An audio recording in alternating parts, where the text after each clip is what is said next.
हुगली महानगर के नवनगर में उपस्थित सभी सम्माननीय नागरिक बंधुओं, मैं आप सभी को गणपति उत्सव की बहुत बधाई देता हूँ, शुभकामनाएं व्यक्त करता हूँ। ईश्वर से प्रार्थना करता हूँ कि गणपति के स्थापना का कार्य जो आपने यहाँ किया है वो आगे भी इस तरह से नियमित रूप से चलता रहे। आप सब इस गणपति मंडल के भावना के साथ जुड़े रहें और भारत में एक महान राष्ट्रवादी चिंतक, विचारक और हमारे देश के नेता श्री लोकमान्य बाल गंगाधर तिलक ने जिस उद्देश्य से गणपति की स्थापना हमारे देश में कराई, वो उद्देश्य इस देश में पूरा हो, ऐसी मैं ईश्वर से प्रार्थना करता हूँ। आप सभी नागरिक बंधुओं से इस बात के लिए क्षमा मांगता हूँ कि मैं आपसे बहुत अच्छे से कन्नड़ भाषा में बात नहीं कर सकता, इसलिए कन्नड़ हिंदी मिलाकर आपसे मैं बात करूंगा। मुझे इस गणपति मंडल के आयोजन में जो विषय दिया है आपसे संवाद करने का, वो विषय है कि लोकमान्य श्री बाल गंगाधर तिलक ने गणपति आंदोलन या गणेशोत्सव का अभियान हमारे देश में क्यों चलाया, कैसे चलाया, उसका हमारे देश को क्या उपलब्धि हुई और आज हमारे देश में ये किस स्वरूप में स्थापित है। आप सभी जानते हैं कि भारत देश में गणेशोत्सव का सामाजिक रूप से जो आयोजन शुरू हुआ वो श्री लोकमान्य तिलक के बहुत प्रयासों के बाद हुआ। श्री लोकमान्य तिलक ने 1894 के साल में ये गणपति उत्सव का आयोजन शुरू किया। 1894 में श्री लोकमान्य तिलक ने इसको क्यों शुरू किया, कारण उसका क्या था, आधार उसका क्या था। हमारे जमाने में, हमारे देश में 1894 में अंग्रेजों की सरकार चलती थी और अंग्रेजों की सरकार ने भारत देश में एक नियम बनाया था, कानून बनाया था। वो ये कि भारतीय नागरिक एक साथ किसी स्थान पर एकत्रित नहीं हो सकते। उसके लिए उन्होंने एक कानून बना दिया था और वो कानून में भारत के नागरिक 5 की संख्या में अधिक नागरिक एक साथ कहीं भी नहीं जा सकते, एक साथ कहीं आ नहीं सकते। अगर कहीं पर ब्रिटिश पुलिस, अंग्रेजों की सरकार की जो सेना होती थी, वो भारतीय नागरिकों को समूह में देखे तो निश्चित रूप से उनको पुलिस अरेस्ट करती थी, जेल में डालती थी और उसके बाद उनके ऊपर भयंकर अत्याचार होता था। और वो अत्याचार आप कल्पना नहीं कर सकते, कोड़े मारने से लेकर हाथ के नाखून खींच लेने तक का अत्याचार अंग्रेजों की पुलिस किया करती थी। अंग्रेजों की सरकार थी, उन्हीं का कानून था, उन्हीं का नियम था। अदालत में जो जजेस होते थे वो भी अंग्रेज होते थे। अगर कोई भारतीय नागरिक अंग्रेजी पुलिस के अत्याचार के विरुद्ध कोई शिकायत करे तो अदालत में वो शिकायत सुनी नहीं जाती थी, क्योंकि जज अंग्रेज होता था। ऐसा माहौल पूरे देश में बना हुआ था। हमारे भारत देश में सन 1875 में 1875 में एक महान व्यक्ति हुए थे, श्री बंकिम चंद्र चट्टोपाध्याय जी। उन्होंने एक गीत लिखा था 1875 में। वो गीत का नाम वंदे मातरम।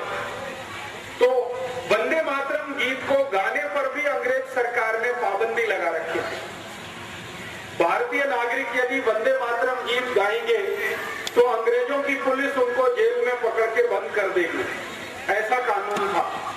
तो एक साथ हम एकत्रित नहीं आ सकते थे, कोई सामूहिक कार्य कर नहीं सकते थे, वंदे मातरम गीत नहीं गा सकते थे। ऐसे कड़े प्रतिबंध हमारे देश पर अंग्रेजों ने लगाए हुए थे।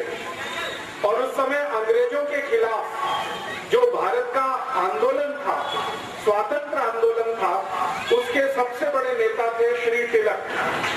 उन्होंने अंग्रेजों की सरकार के ये जो प्रतिबंध थे, ये जो पाबंदी थी, इसको निरस्त करने के लिए एक योजना बनाई और उन्होंने ये तय किया कि अगर अंग्रेज सरकार 5 या 5 से ज्यादा लोगों पर पाबंदी लगा रही है तो कोई ऐसा आयोजन शुरू करना चाहिए जो अंग्रेजों की सरकार के इस कानून को भंग करे और नागरिकों के मन में शक्ति आए, डर निकल जाए। अंग्रेजों की सरकार का जो भय है वो भारत के नागरिकों के मन से निकलना चाहिए।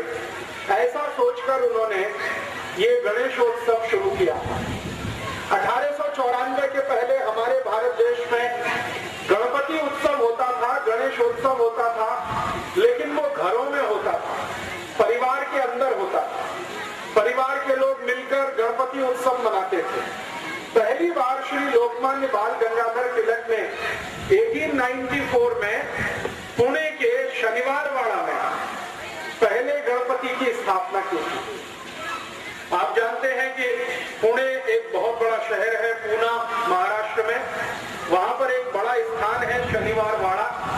इस शनिवारवाड़े में पहले गणपति की स्थापना हुई थी 1894 में और वो स्थापना स्वयं श्री लोकमान्य तिलक ने अपने हाथों से की थी। और उस स्थापना में एक गणपति मंडल उन्होंने बनाया था, शनिवारवाड़ा गणेश मंडल। वो भारत का सबसे पुराना गणेश मंडल है।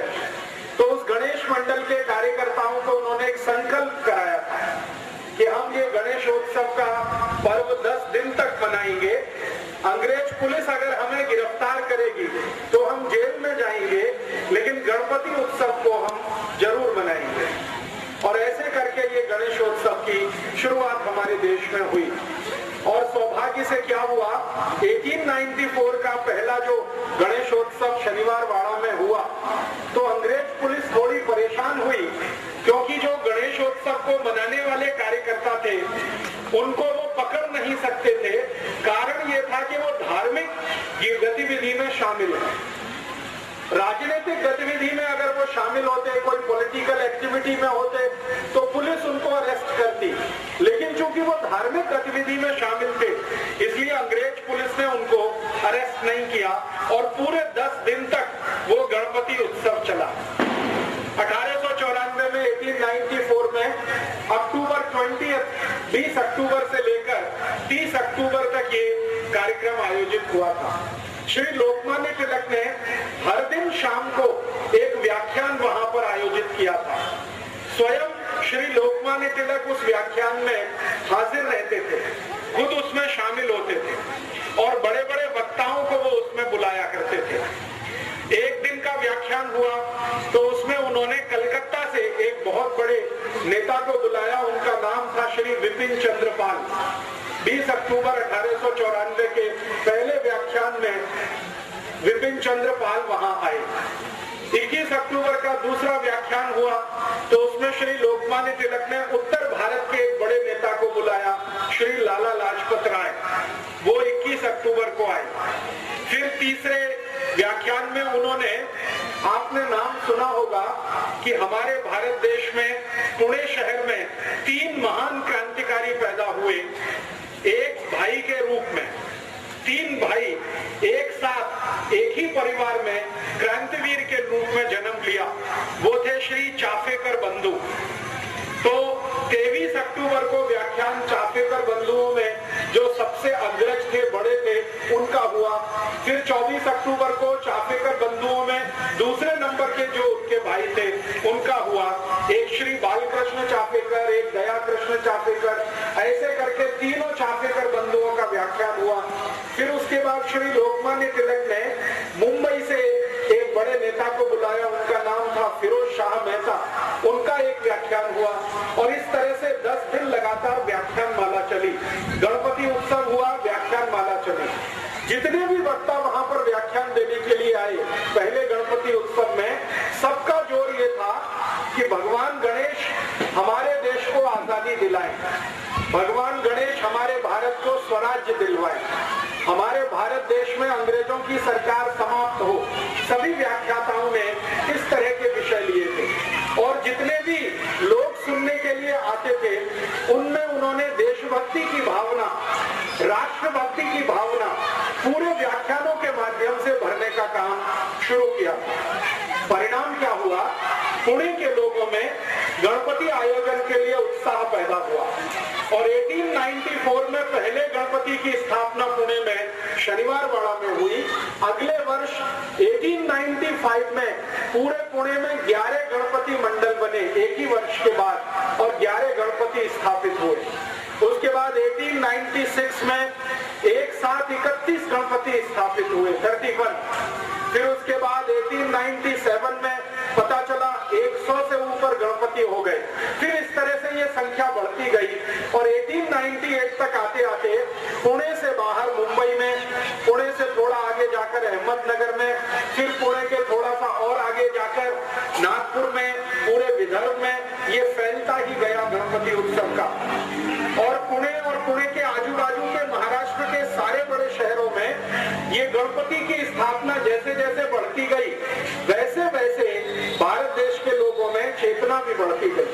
थोड़े दिन के बाद पता चला कि संपूर्ण महाराष्ट्र राज्य में गणपति आ गए और गणेशोत्सव बहुत जोर शोर से मनाना शुरू हुआ। 1894 के बाद 1904 में, माने सन 1904 में पहली बार लोकमान्य तिलक ने भारतवासियों को ये अपील किया कि हम गणेशोत्सव का जो आयोजन करते हैं इसका मुख्य जो उद्देश्य है वो भारत का स्वराज्य प्राप्ति करना है, आजादी प्राप्त करना है। बिना आजादी के गणेशोत्सव का कोई अर्थ नहीं है। हमारा देश अंग्रेजों का गुलाम रहे और हमारे देव देश के अंदर हैं तो एक तरह से वो भी गुलामी में है। पहली बार लोगों ने श्री लोकमान्य तिलक के इस उद्देश्य को और इस स्वप्न को बहुत गंभीरता से समझा। उसके बाद एक दुर्घटना हो गई हमारे देश और वो दुर्घटना ये थी 1904 में, सन 1904 में एक अंग्रेज अधिकारी था जो गवर्नर वॉयसराय की हैसियत में आया था, उसका प्रमोशन हुआ था। उसका नाम था कर्जन। ये बंगाल का वॉयसराय बना था। बंगाल का वॉयसराय बनने के बाद इस कर्जन ने एक बहुत खतरनाक काम किया था। उसने क्या किया था, बंगाल राज्य को 2 भागों में बांट दिया था, 2 हिस्से कर दिए बंगाल के और उसके लिए एक कायदा बनाया, कानून बनाया और उसका नाम दिया उसने division of Bengal act, Bengal को बांटने का कानून। कर्जन नाम के इस अंग्रेज अधिकारी ने किया। बंगाल उस समय भारत देश का सबसे बड़ा राज्य था। आज हमारे भारत देश में कर्नाटक, तमिलनाडु, केरल जैसे 35 राज्य हैं, भूमध्ययुक्त राज्य हैं। आज से लगभग 150 वर्ष पहले, 160 वर्ष पहले भारत देश में सिर्फ 4 राज्य थे, 4 स्टेट्स थे। एक बंगाल था, दूसरा मद्रास राज्य था, उसको अंग्रेजी में प्रेसिडेंसी कहा जाता था, बंगाल प्रेसिडेंसी, मद्रास प्रेसिडेंसी, और एक तीसरा था मुंबई प्रेसिडेंसी, और चौथा भारत का बचा हुआ हिस्सा जिसको नॉर्थ वेस्ट फ्रंटियर के नाम से जाना जाता है, पूरा उत्तर भारत। बंगाल प्रेसिडेंसी का उस समय में क्या मतलब था, सरल माहिती देता हूं। बंगाल का उस समय 1904 में, सन 1904 में एक ही अर्थ था, पूरा बिहार राज्य, पूरा आसाम, पूरा का पूरा बंगाल, जिसमें बांग्लादेश भी शामिल था। उस समय तक बांग्लादेश अलग नहीं हुआ था, तो पूरा बंगाल, बांग्लादेश को मिलाकर पूरा आसाम, उड़ीसा का 3/4 भाग, और उसके बाद आसाम के ऊपर के भारत के जो छोटे राज्य हैं, अरुणाचल प्रदेश है, सिक्किम है, नागालैंड है, मिजोरम है, मणिपुर है, ये जो छोटे 7 राज्य, ये पूरा मिलाकर बंगाल राज्य था।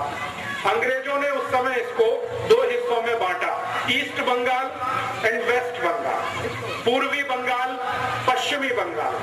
उस समय बंगाल का जो टोटल पॉपुलेशन था, कुल लोक संख्या, कुल जनसंख्या, वो करीब 7 कोटि था। 7 कोटि नागरिक बंगाल में रहते थे, 7 करोड़। अब ये बंगाल का जो बंटवारा हुआ, इसमें क्या हुआ, जो वेस्ट बंगाल था वो हिंदुओं के लिए, और वेस्ट बंगाल हिंदुओं के लिए और ईस्ट बंगाल मुसलमानों के लिए। ईस्ट बंगाल में कुल पॉपुलेशन 3 करोड़ 80 लाख के आसपास था, 3 कोटि 80 लाख नागरिक ईस्ट बंगाल में, और बाकी जो 4 करोड़ 20 लाख नागरिक थे वो वेस्ट बंगाल में। तो हिंदू और मुसलमान संप्रदाय के आधार पर पहली बार अंग्रेजों ने भारत में बंटवारा किया, और ये बंटवारा जब हुआ तो सारे भारत देश में इसका विरोध हुआ। और विरोध क्यों हुआ? संप्रदाय के आधार पर आप देश का अगर बंटवारा करते हैं, किसी राज्य का बंटवारा करते हैं, तो भयंकर मारामारी होने वाली है। तो श्री लोकमान्य तिलक ने सबसे पहले इसका विरोध किया, और 1905 में श्री लोकमान्य तिलक ने एक आदेश जारी किया भारत के नागरिकों के लिए कि अगर अंग्रेजों की सरकार भारत के एक बंगाल राज्य का संप्रदाय के आधार पर बंटवारा करती है तो इस अंग्रेज सरकार को हम भारत में अब रहने नहीं देंगे, चलने नहीं देंगे। और उन्होंने ये घोषणा कर दी। श्री लोकमान्य तिलक के एक दोस्त थे, मित्र थे, विपिन चंद्र पाल, जो उस समय बंगाल के सबसे बड़े नेता थे। ऐसे ही श्री लोकमान्य तिलक के एक मित्र थे श्री अरविंदो घोष, जिनको आपने जाना होगा, जो बाद में सन्यासी हो गए और पांडिचेरी में उन्होंने आश्रम बना लिया और वहीं पर आखिरी जीवन उनका बीता।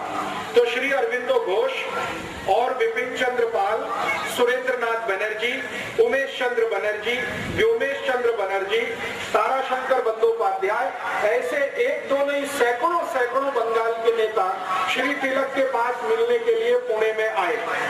और तिलक के सामने उन्होंने कहा कि अब हमें क्या करना चाहिए। श्री लोकमान्य तिलक ने कहा कि पूरे बंगाल में आपको श्री गणपति के नाम पर उत्सव शुरू करना चाहिए। तो जो नेता आए थे उन्होंने कहा कि हमारे राज्य में, बंगाल में गणपति उत्सव तो कोई मनाता नहीं है और गणेश जी को बंगाल में कोई ज्यादा प्रभाव भी नहीं है। तो लोकमान्य तिलक ने पूछा, फिर आप बताइए आपके यहाँ किसका प्रभाव है? तो उन्होंने कहा जो नवदुर्गा होती है, दुर्गा पूजा होती है, उसका बंगाल में बहुत असर है। तो श्री तिलक ने कहा कि ठीक है, मैं यहाँ महाराष्ट्र में गणेशोत्सव करता हूँ, आप बंगाल में दुर्गा उत्सव शुरू करिए और इसके साथ संगठन बनाइए और अंग्रेजों की सरकार के खिलाफ फिर हमें लड़ना है। तो इस तरह से श्री लोकमान्य तिलक के प्रयासों से पूरे बंगाल में 1905 से 1905 से दुर्गा उत्सव शुरू हुआ, जो आज तक चला आ रहा है और भारत के अनेक राज्यों में फैल गया है। तो बंगाल में दुर्गा उत्सव, महाराष्ट्र में गणेशोत्सव, ऐसा जब काम शुरू हुआ तो लाखों लाखों कार्यकर्ता श्री तिलक और विपिन चंद्र पाल के साथ इकट्ठे हुए। फिर इन कार्यकर्ताओं को लोकमान्य तिलक ने एक संदेश दिया कि गांव-गांव जाना, गली-गली जाना और अंग्रेजों की सरकार ने बंगाल का जो बंटवारा किया है हिंदू मुसलमान के आधार पर, इसका विरोध करना है। तो श्री तिलक के जो कार्यकर्ता होते थे वो पूछते थे कि आप बताइए विरोध का तरीका क्या है। तो श्री तिलक ने उन सबको बोल रखा था कि देखो, अंग्रेजों की सरकार भारत में तभी तक चलेगी जब तक अंग्रेजों का माल भारत में बिकेगा। आप जानते हैं कि अंग्रेजों की सरकार ईस्ट इंडिया कंपनी की मदद से चलती थी और ईस्ट इंडिया कंपनी की वस्तुएं भारत में बिका करती थी। तो श्री तिलक ने कहा कि ईस्ट इंडिया कंपनी की वस्तु जब तक भारत में बिकेगी अंग्रेजों को मुनाफा मिलेगा और जब तक उनको लाभ होगा तब तक वो भारत में सरकार चलाएंगे। तो हमें एक ही कार्य करना है कि गांव-गांव जाकर अंग्रेजी ईस्ट इंडिया कंपनी की जो चीज वस्तुएं बिकती हैं इनका बहिष्कार कराना है। और ऐसे करके 1905 में 1905 में स्वदेशी आंदोलन शुरू हुआ और वो बंगाल का जो विभाजन हुआ था उसके विरोध में शुरू हुआ। श्री तिलक ने पूरे बंगाल का प्रवास किया, छोटे छोटे गांवों में जाकर उन्होंने व्याख्यान दिए। तिलक के साथ अरविंदो घोष गांव-गांव गए। अरविंदो घोष के साथ ताराशंकर बंदोपाध्याय, बहुत बड़े साहित्यकार थे, वो गांव-गांव गए। श्री बंकिम चंद्र चट्टोपाध्याय जिन्होंने वंदे मातरम गीत लिखा, वो श्री लोकमान्य तिलक के साथ गांव-गांव गए और इस तरह से बहुत बड़े नेताओं की टीम तैयार हुई। उन्होंने पूरे बंगाल में स्वदेशी की लहर पैदा कर दी। परिणाम क्या हुआ कि ये स्वदेशी आंदोलन 1905 में 1905 में जो शुरू हुआ, 2 वर्ष के बाद इसका इतना असर था कि बंगाल में अंग्रेजी ईस्ट इंडिया कंपनी का सामान बिकना बंद हो गया, उनका कापड़ बिकना बंद हो गया। ईस्ट इंडिया कंपनी की उस समय भारत में शक्कर बिकती थी, शुगर, क्योंकि शुगर भारत में बनती नहीं थी, वो इंग्लैंड से आती थी, तो शुगर बिकना बंद हो गया। और इस स्वदेशी आंदोलन का इतना असर हुआ पूरे बंगाल में कि जो मिठाई बनाने वाले लोग हैं, स्वीट्स बनाने वाले लोग, उन्होंने शक्कर इस्तेमाल करना बंद कर दिया, गुड़ से मिठाई बनाना शुरू किया। इतना प्रभाव था। उसके बाद हमारे भारत देश में उस समय ब्लेड नहीं बनता था, ये बात है 1905 की, 1905, ब्लेड नहीं बनता था, इंग्लैंड से ब्लेड आता था भारत में। तो जो सैलून चलाने वाले लोग होते थे वो अंग्रेजी ब्लेड का उपयोग करते थे। श्री लोकमान्य तिलक ने जब उनको अपील किया कि आप ये अंग्रेजी ब्लेड वापरना बंद कर दो, तो सभी सैलून चलाने वालों ने अंग्रेजी ब्लेड का बहिष्कार कर दिया। अब समस्या आई कि शेव कैसे करना, ब्लेड तो नहीं है, तो उन्होंने एक इंस्ट्रूमेंट बनाया जो आज तक इस देश में चलता है। हम लोग हिंदी में उसको उस तरह कहते हैं, कन्नड़ में क्या कहते हैं मुझे मालूम नहीं है, उसको बहुत अच्छे से शार्प करके उससे शेप बनाई जाती है, ब्लेड का उसमें इस्तेमाल नहीं होता। ये लोकमान्य तिलक ने शुरू कराया इस देश। उसके बाद हमारे भारत देश में उस समय डिटर्जेंट पाउडर नहीं बनता, हमारे भारत देश में डिटर्जेंट पाउडर नहीं बनता था, वो इंग्लैंड से इंपोर्ट होता था।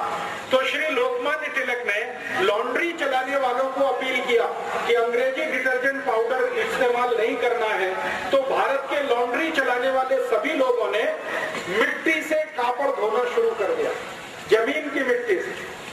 ये जो ब्लैक बॉटम सॉइल होती है, इसको इस्तेमाल करके कापड़ धोने का एक अभियान पूरे देश में शुरू हुआ। इसी तरह श्री लोकमान्य तिलक ने भारत के लोगों को अपील किया कि किसी भी घर में, परिवार में विवाह होगा तो वर और वधू शरीर पर अंग्रेजी वस्त्र धारण नहीं करेंगे। तो कौन से वस्त्र धारण करेंगे? तो उन्होंने कहा कि भारत में कापूस बहुत होता है, कॉटन बहुत होता है, कॉटन के बनाए हुए जो वस्त्र हैं उनका उपयोग करेंगे, और वर वधू दोनों जिनका विवाह कराने वाला पंडित है, पंडितों का एक बहुत बड़ा संघ बनाया श्री तिलक ने, और उन्होंने कहा कि आप उस वर वधू का विवाह कराइए जिसके शरीर पर खादी के वस्त्र होंगे या कॉटन के वस्त्र होंगे। अंग्रेजी वस्त्र अगर पहने हुए वर वधू हैं तो उनका बहिष्कार कर दीजिए। परिणाम ये हुआ कि वर और वधू ने भी कॉटन पहनना शुरू कर दिया। इस तरह से श्री तिलक ने भारत के अनेक अनेक समाज के लोगों को इकट्ठा करना शुरू किया, और तिलक के साथ लाला लाजपत राय ने उत्तर भारत में बहुत बड़ा ऐसा ही अभियान चलाया। आप पूछेंगे कि इस अभियान का अंतिम फलश्रुति क्या हुआ? इस अभियान की सबसे बड़ी फलश्रुति ये हुई कि 1905 से 1905 से लेकर 1911 के बीच में 6 वर्ष के अंदर संपूर्ण भारत देश में ईस्ट इंडिया कंपनी की वस्तुएं बिकना बंद हो गई। ईस्ट इंडिया कंपनी का कपड़ा बिकना बंद हो गया, उनका ब्लेड बिकना बंद हो गया, ईस्ट इंडिया कंपनी की शुगर बिकना बंद हो गया, ईस्ट इंडिया कंपनी का डिटर्जेंट पाउडर बिकना बंद हो गया। जो कुछ भी ईस्ट इंडिया कंपनी बेचती थी वो सब वस्तुएं बिकना बंद हो गई। लोगों ने संकल्प लेना शुरू किया।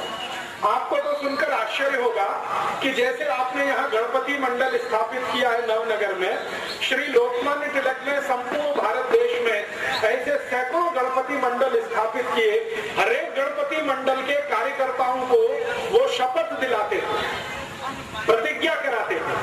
गणपति मंडल स्थापित हुआ, फिर उसके बाद एक शपथ ग्रहण समारोह होता था, प्रतिज्ञा समारोह होता था। उसमें पहली प्रतिज्ञा ये होती थी कि हम भारत देश के स्वराज्य प्राप्ति के लिए कार्य करेंगे और गणपति हमारे आराध्य देव बनेंगे, हम स्वराज्य प्राप्ति के लिए काम करेंगे। दूसरी प्रतिज्ञा होती थी कि भारत में स्वराज्य प्राप्ति करने के लिए स्वदेशी का वर्ण बहुत आवश्यक है, इसलिए हम जीवन पर्यंत स्वदेशी व्रत धारण करेंगे और कभी कोई अंग्रेजी वस्तु का प्रयोग नहीं करेंगे। फिर तीसरा संकल्प होता था कि अंग्रेज सरकार धर्म और संप्रदाय के आधार पर भारत को बांट रही है, हम धर्म और संप्रदाय के आधार पर कभी झगड़ा नहीं करेंगे, हिंदू मुसलमानों से नहीं लड़ेंगे, मुसलमान हिंदुओं से नहीं लड़ेंगे।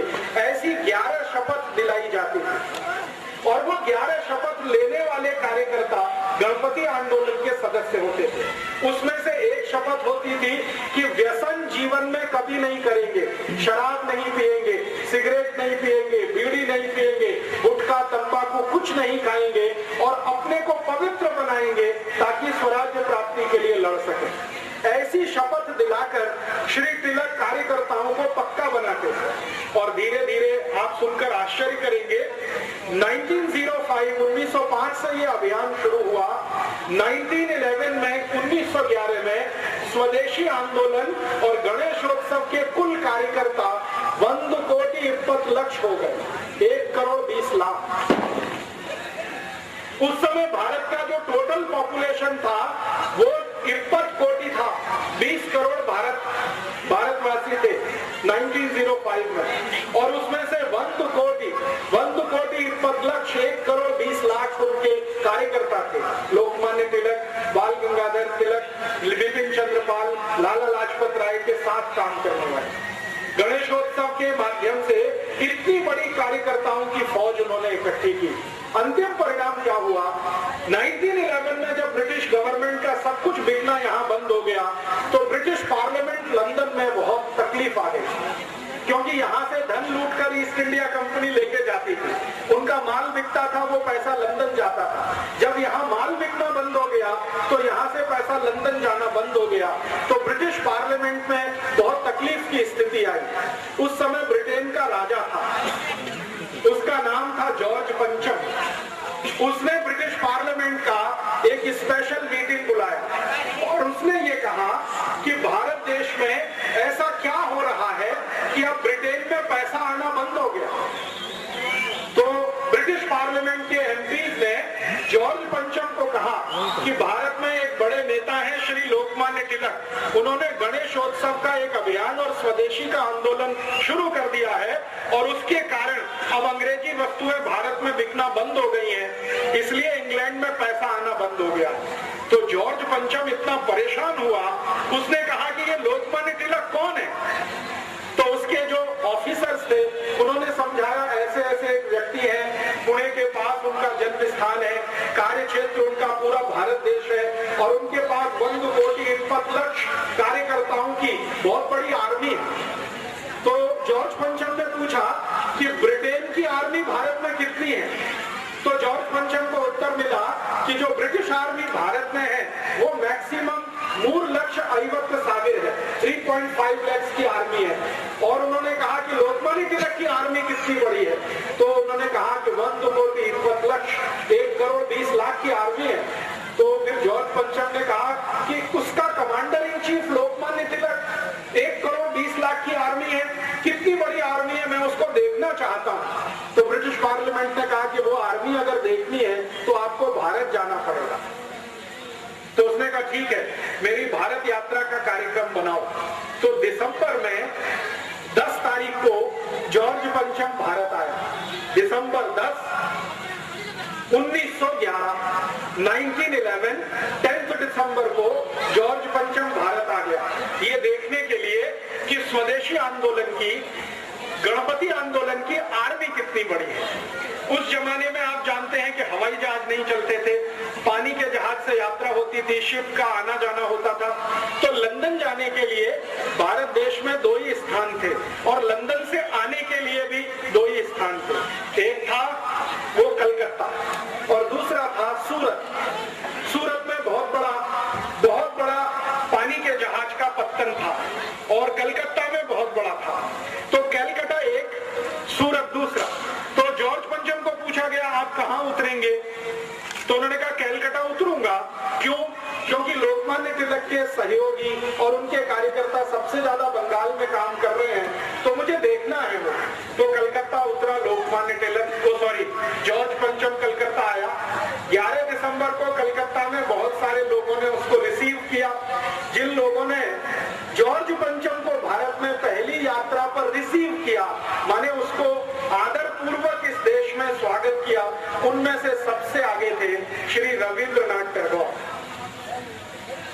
राजा राममोहन रॉय और एक थे उमेश चंद्र बनर्जी और एक पुराने कांग्रेस के नेता जो माने जाते हैं, कांग्रेस की स्थापना हो चुकी थी 1885 में। तो एक थे ऑक्टेवियो ह्यूम, A.O. ह्यूम, जो कांग्रेस के संस्थापक अध्यक्ष माने जाते हैं। इन सब लोगों ने राजा को आवकार किया, उसका स्वागत किया। राजा माने जॉर्ज पंचम। और श्री लोकमान्य तिलक, विपिन चंद्र पाल और व्योमेश चंद्र बनर्जी, सुरेंद्रनाथ बनर्जी, ये जो सारे नेता थे जिनको हमारे इतिहास में गरम दल का नेता माना जाता है, इन्होंने जॉर्ज पंचम का बहिष्कार किया। उन्होंने कहा हम जॉर्ज पंचम का बहिष्कार करते हैं, हम उसके स्वागत समारोह में नहीं जाएंगे। लेकिन कांग्रेस के अंदर नरम दल के कुछ नेता हुआ करते थे, उनमें से मैंने कुछ नाम आपको बताए। उन्होंने कहा कि हम जॉर्ज पंचम का जरूर स्वागत करेंगे। तो स्वागत समारोह हुआ कलकत्ता में, और स्वागत समारोह में पहली बार जॉर्ज पंचम को स्वागत करते हुए एक गीत गाया गया जिसका नाम है जनगण मन अधिनायक जय हे भारत भाग्य विधाता। भारत भाग्य विधाता, इन शब्दों पे ध्यान दीजिए। भारत भाग्य विधाता माने भारत के भाग्य को निर्धारित करने वाला कौन? जॉर्ज पंचम। जॉर्ज पंचम को मंच पर बिठाया गया और ये गीत गाना शुरू किया, और जिसने ये गीत गाया दुर्भाग्य से उनका नाम वही श्री रविंद्रनाथ टैगोर। उन्होंने ही ये गीत लिखा और उन्होंने ही ये गीत गाया। अब ये जो गीत है इसमें ज्यादा शब्द बांग्ला के हैं और कुछ संस्कृत के शब्द हैं। इस पर जरा ध्यान दें। जनगण मन, जन गण मन, गण संस्कृत का शब्द है, जन संस्कृत का शब्द है, मन संस्कृत और बांग्ला दोनों में है।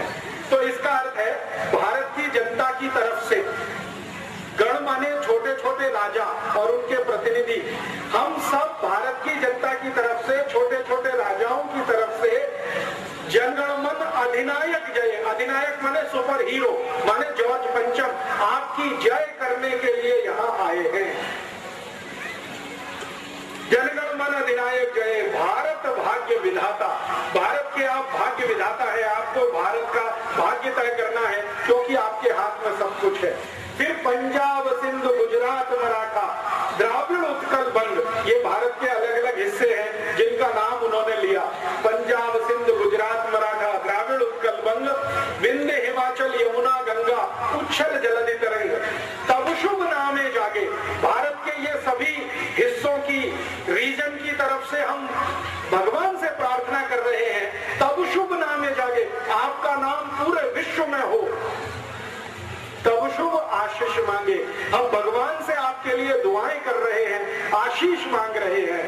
गाए तब जय गाथा, हम आपकी जय जयकार करते ही रहेंगे। जनगण मंगलदायक जय, भारत भाग्य विधाता। ये गीत गाया गया, और ये गीत गाया गया 24 दिसंबर 1911 को कलकत्ता में जॉर्ज पंचम का स्वागत समारोह करते हुए। अब समस्या क्या खड़ी हो गई कि जॉर्ज पंचम को ना संस्कृत समझती थी ना बांग्ला, ना उसको हिंदी आती थी। वो सुन तो लिया, उसने अपने पड़ोस में बैठे अंग्रेजों से पूछा ये क्या गाना गाया, तो अंग्रेजों ने उसका इंग्लिश ट्रांसलेशन करके उसको समझाया। जैसे ही उसको पता चला कि ये गाना जॉर्ज पंचम के सम्मान में गाया गया है और उसको भारत का भाग्य विधाता बताया गया है, वो इतना प्रसन्न हुआ, इतना खुश हुआ कि उसने लोकमान्य रविंद्रनाथ टैगोर को बुलाया और उनके पीठ पर ऐसे थपथपाया, बहुत अच्छा आपने गीत लिखा है। और अंग्रेजी में उसने कहा कि मेरी इतनी प्रशंसा तो मेरे देश में कोई नहीं करता है। इससे भी ज्यादा उसने एक मजाक की बात कही जो हमारे लिए बहुत शर्मनाक है। उसने कहा कि मेरी बीवी ने मेरी आज तक इतनी प्रशंसा नहीं की है, आपने तो उससे भी ज्यादा की। रविंद्रनाथ टैगोर गदगद हो गए। रविंद्रनाथ टैगोर गदगद हो गए तो ये जो पंचम था, जॉर्ज पंचम, इसने अपनी डायरी में उनका नाम, पता, सब कुछ नोट किया। फोन उस समय होता नहीं था, नाम पता नोट किया और ये कलकत्ता से चलकर फिर दिल्ली गया। जॉर्ज पंचम, यही जॉर्ज पंचम। दिल्ली में इसने एक बहुत बड़ा दरबार बुलाया और उसमें छोटे छोटे राजा महाराजा सब लोग आए। लेकिन दिल्ली में जो क्रांतिकारी थे, गरम दल वाले, लाला लाजपत राय वाले, वो नहीं गए, उन्होंने वहां भी बहिष्कार किया। तो दिल्ली में उस समय जो गवर्नर की हैसियत से एक अधिकारी होता था, उसको जॉर्ज पंचम ने पूछा कि भारत में मुझे वो आर्मी देखनी है लोकमान्य तिलक की। मैंने सुना है 1 करोड़ 20 लाख 1 करोड़ 20 लाख उसमें सोल्जर है, मुझे देखना है वो आर्मी कैसे काम करती है। तो दिल्ली का जो गवर्नर था उसने जॉर्ज पंचम को समझाया कि ये आर्मी है, बिना बंदूक वाली है, इनके पास कोई आर्म्स नहीं है, आर्मी विदाउट आर्म्स। उसने जो टाइटल बताया आर्मी विदाउट आर्म्स है ये, इनके पास कोई बंदूक नहीं है, इनके पास कोई तलवार नहीं है, इनके पास कोई तोप नहीं है, कोई मोर्टार नहीं है, कुछ नहीं है, लेकिन इनके पास जो दिल है, जो इनका हृदय है, वो इतना मजबूत है कि ये हमेशा भारत की आजादी और स्वराज्य की बात करते हैं।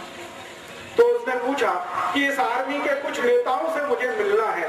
तो गवर्नर ऑफ दिल्ली ने कहा कि इनका नेता तो लोकमान्य तिलक है और उन्होंने आपका बहिष्कार किया हुआ है, इसलिए वो तो आपको मिलने आने वाले नहीं है, आपको उनसे मिलने जाना हो तो मैं कोई व्यवस्था करूं। तो जॉर्ज पंचम कहने लगा कि भारत में ऐसा भी कोई आदमी है जिसको राजा बुलाए और वो राजा के पास ना जाए। उन्होंने कहा यहाँ तो एक नहीं, ऐसे करोड़ों हैं। आपको वो मानते ही नहीं कि आप राजा, वो कहते हैं आप इंग्लैंड के राजा होंगे, भारत का राजा तो एक ही है, वो हमारा गणपति बप्पा। लोकमान्य तिलक ने सब कार्यकर्ताओं को समझा रखा था कि राजा अपना एक ही है, वो है गणपति बप्पा। इसी के सामने झुकना, इसी को वंदन करना, इसी से आशीष मांगना और इसी से दुआ मांगना, बाकी हमारा कोई राजा नहीं, हमारा राजा गणपति है। तो जब गवर्नर ने यह सुना दिया कि वो तो आएंगे नहीं, उन्होंने बहिष्कार किया, वैसे करोड़ों है, अब आप जाना चाहो तो मैं व्यवस्था करता हूँ, पुणे जाना पड़ेगा आपको मिलने के लिए। तो पुणे के डिस्ट्रिक्ट मजिस्ट्रेट, जिला कलेक्टर को टेलीग्राम किया गया। पुणे का जिला कलेक्टर परेशान हो गया, वो टेलीग्राम लेके श्री लोकमान्य तिलक के घर गया।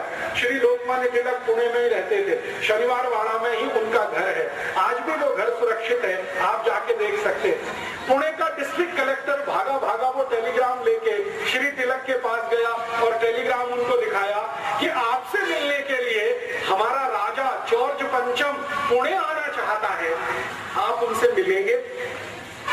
तो श्री लोकमान्य तिलक ने कहा मुझे राजा से मिलने की कोई गरज नहीं है, वो आपका राजा है, मेरा नहीं है, आप उसके नौकर हैं, आपको वो पगार देता, मुझे पगार नहीं देता, मुझे उससे मिलने की गरज नहीं है।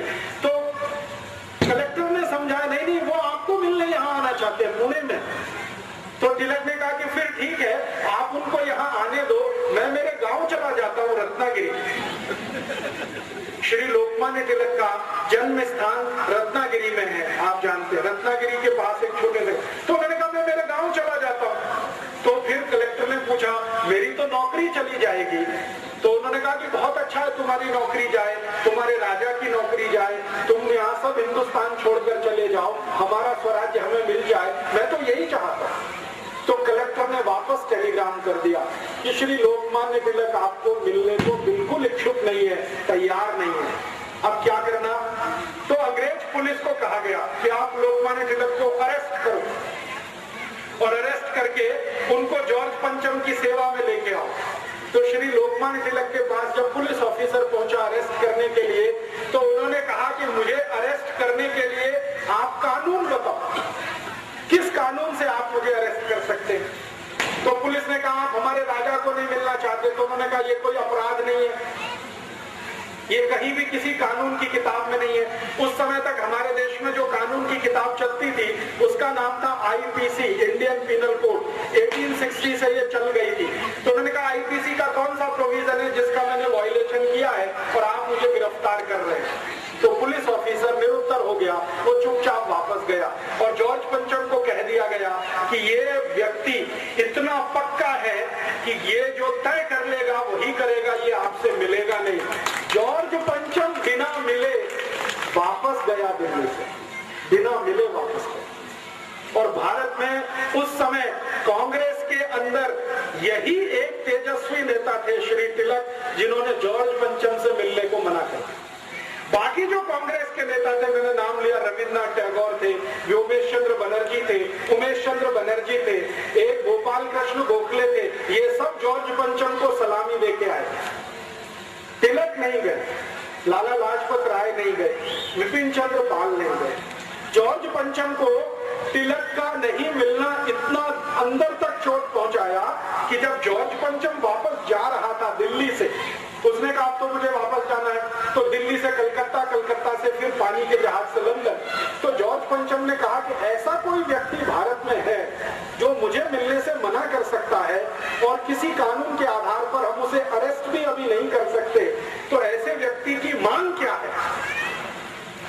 तो अंग्रेज गवर्नर दिल्ली ने उनको कहा कि उसकी सबसे पहली मांग है कि 1905 में जो कर्जन ने डिवीजन ऑफ बंगाल एक्ट बनाया है, बंगाल को हिंदू मुसलमान के आधार पर तोड़ दिया है, ये कानून वापस लेना और बंगाल को फिर से एक करना।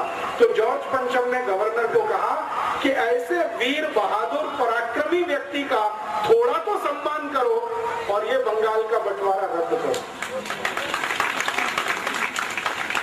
और भारत के इतिहास में ये पहली और आखिरी घटना है जब बंगाल को बंटवारा करके अंग्रेजों ने 6 साल के बाद वापस फिर से एक किया और ईस्ट और वेस्ट बंगाल फिर से एक हुआ और लोकमान्य तिलक की इतनी जय जयकार पूरे देश में हुई। 1911 में जब बंगाल फिर से एक हो गया, डिवीजन ऑफ बंगाल एक्ट वापस हो गया, तो सारे देश में लोकमान्य तिलक के स्वागत समारोह आयोजित हुए और एक एक समारोह में 50-50 हजार लोग आते थे। उस जमाने में ये माइक नहीं होता, बिना माइक के उनको व्याख्यान करना पड़ता। आप जरा सोचिए, 50,000 की भीड़, 50,000 नागरिक लोकमान्य तिलक को सुनने के लिए कहीं खड़े हैं, कैसे वो बोले जो आखिरी आदमी तक बात पहुंचे? तो वो संभव नहीं होता था। तो श्री तिलक चिल्ला चिल्ला कर बोलते और दुष्परिणाम क्या हुआ? 1911 से जब उनका ये स्वागत समारोह शुरू हुआ, 1915 तक ये चलता रहा। 4-5 साल चिल्ला चिल्ला कर बोलने के कारण उनके सारे फेफड़े गल गए, उनके लंग्स में इंफेक्शन आ गया, क्योंकि माइक तो होता नहीं था। गले में इंफेक्शन आया, लंग्स में इंफेक्शन आया और वो इंफेक्शन इतना गंभीर था कि उसी में श्री लोकमान्य तिलक की मृत्यु हुई। 1915 से लेकर 1920 तक वो कहीं जा नहीं सके, बोल नहीं सके ज्यादा। थोड़े भी बोलते थे तो गले में दर्द होता, थोड़े भी बोलते थे तो लंग्स में पानी भर जाता और उस समय ट्रीटमेंट भी नहीं था। प्लूरिसी नाम की एक बीमारी उनको हो गई, उसका कोई ट्रीटमेंट नहीं था। उसका एक ही ट्रीटमेंट था कि वो कोई ठंडे प्रदेश में जाकर थोड़े दिन आराम करें। लेकिन तिलक कहा करते थे कि अगर ये जीवन में आराम किया तो स्वराज्य कैसे आएगा? इसलिए उन्होंने अपने स्वास्थ्य को दुर्लक्ष्य किया, अपनी हेल्थ को कभी ध्यान नहीं दिया और उसी चक्कर में उनकी पत्नी रात दिन परेशान रहती थी और उनकी मृत्यु हुई उनकी पत्नी की, इसी चिंता में कि तिलक कभी स्वास्थ्य का ध्यान नहीं रखते, लगातार प्रवास करते थे। अब उस जमाने में प्रवास करने के लिए गाड़ी नहीं थी तो साइकिल से प्रवास करते, कभी साइकिल नहीं होती थी तो बैलगाड़ी में बैठ के प्रवास करते, कभी कभी बैलगाड़ी नहीं तो घोड़े पर बैठकर प्रवास करते, घोड़ा भी नहीं मिला तो वो जो ऊंट होता है कैमल, उस पर बैठकर प्रवास करते थे और कुछ नहीं मिला तो पैदल पैदल प्रवास करते। तो प्रवास बहुत किया, व्याख्यान बहुत दिए, स्वागत समारोह जगह जगह होते थे, उसमें फंड इकट्ठा होता था और वो फंड इतना हो गया कि वो कोटि कोटि रुपए। बाद में उसी फंड को नाम दिया गया तिलक स्वराज फंड। इतिहास की पुस्तकें जब आप पढ़ेंगे तो उसमें एक जगह चैप्टर है तिलक स्वराज फंड। ये लोकमान्य तिलक को स्वागत समारोह में जो दान मिलता था वो सारा उन्होंने इकट्ठा किया था। आप पूछेंगे तिलक स्वराज फंड कितना था? आज से लगभग 80-90 वर्ष पहले, 80-90 years बिफोर, तिलक स्वराज फंड 21 करोड़ रुपीस का था, 21 कोटि रुपए, इतना धन था।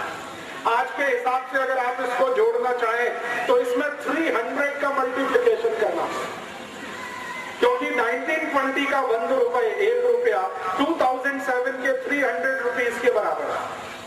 तो 300 में 21 का गुणा कर लीजिए, 6,300 करोड़ रुपीस श्री लोकमान्य तिलक ने इकट्ठा किया इस देश में घूम घूम। और वो फंड जब उन्होंने इकट्ठा किया तो उस फंड से फिर परिणाम क्या किया, उन्होंने क्या काम में लगाया वो फंड। उन्होंने कहा कि भारत में जो जो वस्तुओं का उत्पादन नहीं होता वो सभी ये पैसे से बनाई गई। मैंने आपसे कहा ब्लेड नहीं बनता था भारत में, श्री तिलक ने ब्लेड बनाने की इंडस्ट्री शुरू कराई पुणे के पास। वो समय में शुगर नहीं बनती थी इस देश में, शुगर बनाने का कारखाना उसी फंड में से लगा। हमारे देश में उस जमाने में आयरन और स्टील के लिए कोई बड़ा प्रोडक्शन यूनिट नहीं था। तिलक ने भारत देश के एक बड़े उद्योगपति जिनका नाम था जमशेद जी टाटा, उनको एक दिन अपने घर बुलाया और कहा कि भारत को स्टील की जरूरत है, आप स्टील बनाना शुरू करिए, हम इंग्लैंड से स्टील नहीं खरीदेंगे। तो टाटा, जमशेद जी टाटा ने श्री लोकमान्य तिलक के एक वाक्य पर पूरा टिस्को खड़ा कर दिया। टाटा स्टील कंपनी वो तिलक ने खड़ी करवाई है इस देश। बजाज ग्रुप को एक दिन तिलक ने बुलाया, जमनालाल बजाज को, और कहा कि हम इंग्लैंड से कापड़ आयात करते हैं, भारत में कपड़ा बनना चाहिए। खादी का तो बनता है, वो हाथ का है, लेकिन वो मोटा होता है, लोगों को बारीक कपड़ा पहनना है, महीन, तो आप उसके लिए मिल लगाइए। तो जमनालाल बजाज ने तिलक के कहने पर पहली मिल लगाई कलकत्ता। डालमिया जी को बुलाया एक दिन और कहा आप कुछ प्रोडक्शन में जाइए। डालमिया जी ने कहा ठीक है, हम भी भारत के। ऐसे भारत में 72 जो बिग बिजनेस हाउसेज हैं जो आज इस देश में एस्टेब्लिश हैं, टाटा है, डालमिया है, जमनालाल बजाज का बजाज ग्रुप है, ये सब की स्थापना करने में लोकमान्य तिलक की बहुत बड़ी भूमिका है। 1915 में श्री तिलक ने ये सब शुरू किया, 1920 तक वो ये करते रहे और 1 अगस्त 1920 को उनका स्वर्गवास हुआ। मैंने बताया गंभीर बीमारी थी प्लूरिसी की, लंग्स पूरे उनके खराब हो चुके थे, ज्यादा बोलने के कारण गला खराब हो गया था। उस समय उनकी मृत्यु हुई। मृत्यु से थोड़ा दिन पहले उन्होंने अपने सब कार्यकर्ताओं को बुलाया, उनको मालूम हो गया था कि अभी मुझे जाना ही पड़ेगा। तो उन्होंने कहा कि देखो मेरी मृत्यु होगी तो आप में से कोई रोना नहीं और कभी भी मेरे नाम पर आंसू बहाना नहीं। मैंने जिंदगी में कभी अंग्रेजों की गुलामी स्वीकार नहीं की है, तो आप भी मेरे पद चिन्हों पर चलना, आप भी अंग्रेजी गुलामी स्वीकार नहीं करें। आप स्वतंत्र हैं, भगवान आपको आगे भी स्वतंत्र बनाकर रखेगा। मेरे आदर्शों का खून नहीं करना, कोई रोएगा नहीं, मैं मरूंगा, खुशी के साथ मुझे विदा करना। और उन्होंने एक बहुत महत्वपूर्ण वाक्य कहा जो पूरे जीवन का सबसे बड़ा सच है। श्री तिलक ने अपने कार्यकर्ताओं को कहा कि देखो मृत्यु जो है जन्म से भी ज्यादा आसान है। ये बहुत गहरी बात है। उन्होंने कहा कि जन्म लेने में तो बहुत कष्ट होता है, ताई को भी होता है, मक्खन को भी होता है, लेकिन मृत्यु बहुत सहज है, बहुत आसान है, इसलिए उत्सव की तरह से इसको मनाना। और ये हुआ 1 अगस्त को सुबह जब उनकी अंतिम यात्रा निकली, प्राण उनके पूरे हुए, तो पूरा पुणे शहर, पूरा बंबई, पूरा भारत खड़ा हो गया। ऐसी अंतिम यात्रा इस देश में किसी की नहीं निकली। करोड़ों करोड़ों लोग उसमें शामिल, करोड़ों। और उन लोगों ने श्री तिलक की अंतिम यात्रा को भारत की स्वराज यात्रा बताया कि ये हमारे देश की स्वराज यात्रा है। और उस स्वराज यात्रा में उन्होंने वही संकल्प दोहराए जो श्री तिलक उनको गणपति आंदोलन के समय कहा करते थे। ऐसे एक महान व्यक्ति ने इस देश में गणपति की स्थापना कराई। ऐसे एक महान व्यक्ति ने इस देश में स्वराज्य की नींव स्थापित कराई। आप बहुत भाग्यशाली हैं कि मैंने आपके मंडल में आकर श्री तिलक का फोटो देखा। मुझे बहुत दुख होता है जब मैं गणपति मंडलों में जाता हूँ, गणपति की मूर्ति तो होती है, तिलक की मूर्ति गायब है। और उससे भी ज्यादा दुख मुझे इस बात का होता है कि गणपति मंडल वाले गणपति की स्थापना करते हैं और उसमें ऐसे गंदे गंदे घटिया घटिया गाने बजाते हैं जिनको श्री तिलक ने कभी सुना नहीं, सोचा भी नहीं। हमें शर्म है कि हम लोकमान्य तिलक के उन सभी आदर्शों को पूरा नहीं कर पाए हैं जो गणपति आंदोलन के माध्यम से उन्होंने भारत को समझाए थे। उनका एक बहुत महत्वपूर्ण वक्तव्य था जो उन्होंने अपनी मृत्यु से थोड़े दिन पहले दिया था। जब बंगाल का बंटवारा समाप्त हो गया तो तिलक ने भारत के बहुत सारे कार्यकर्ताओं का एक सम्मेलन बुलाया था और उसमें उन्होंने बहुत सारे प्रश्नों के उत्तर दिए थे। तो एक कार्यकर्ता ने उनसे प्रश्न पूछा कि आपने बंगाल के बंटवारे का विरोध क्यों किया? तो उन्होंने कहा कि अंग्रेजों ने हिंदू और मुसलमान के आधार पर बंगाल को बांटा है। धर्म के आधार पर अगर ये बंटवारा भारत में होगा और आगे चलेगा तो ये भारत तो एक नहीं रहने वाला।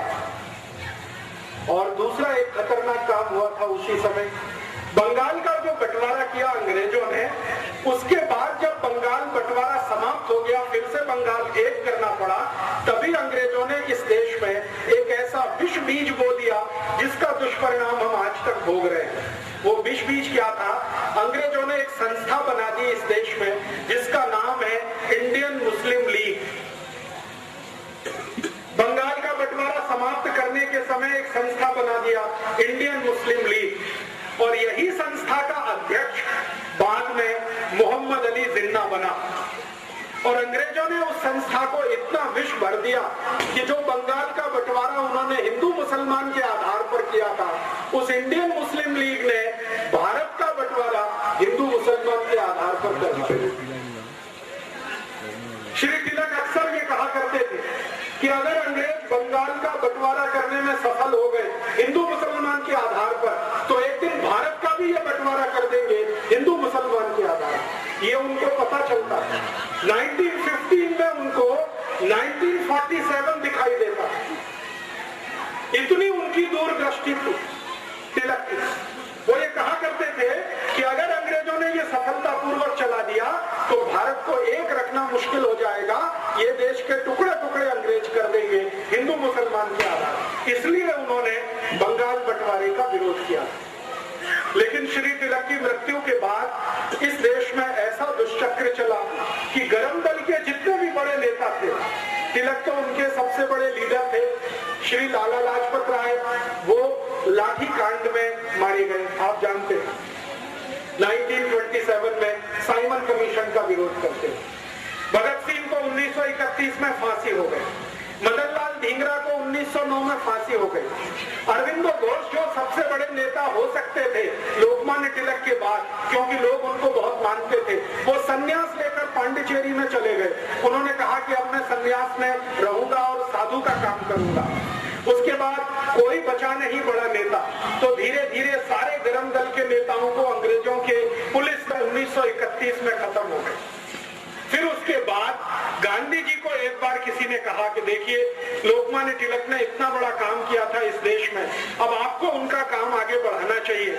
तो गांधी जी ने कहा कि मैं लोकमान्य तिलक का स्वदेशी का काम तो आगे जरूर बढ़ाऊंगा और अंग्रेजी बहिष्कार का काम भी लगातार मैं करूंगा।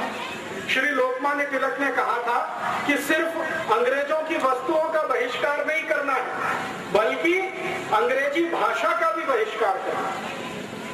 और उन्होंने अंग्रेजी भाषा के जो स्कूल भारत में चलते थे उनके पैरेलल, उनके मुकाबले मराठी भाषा के स्कूल शुरू किए।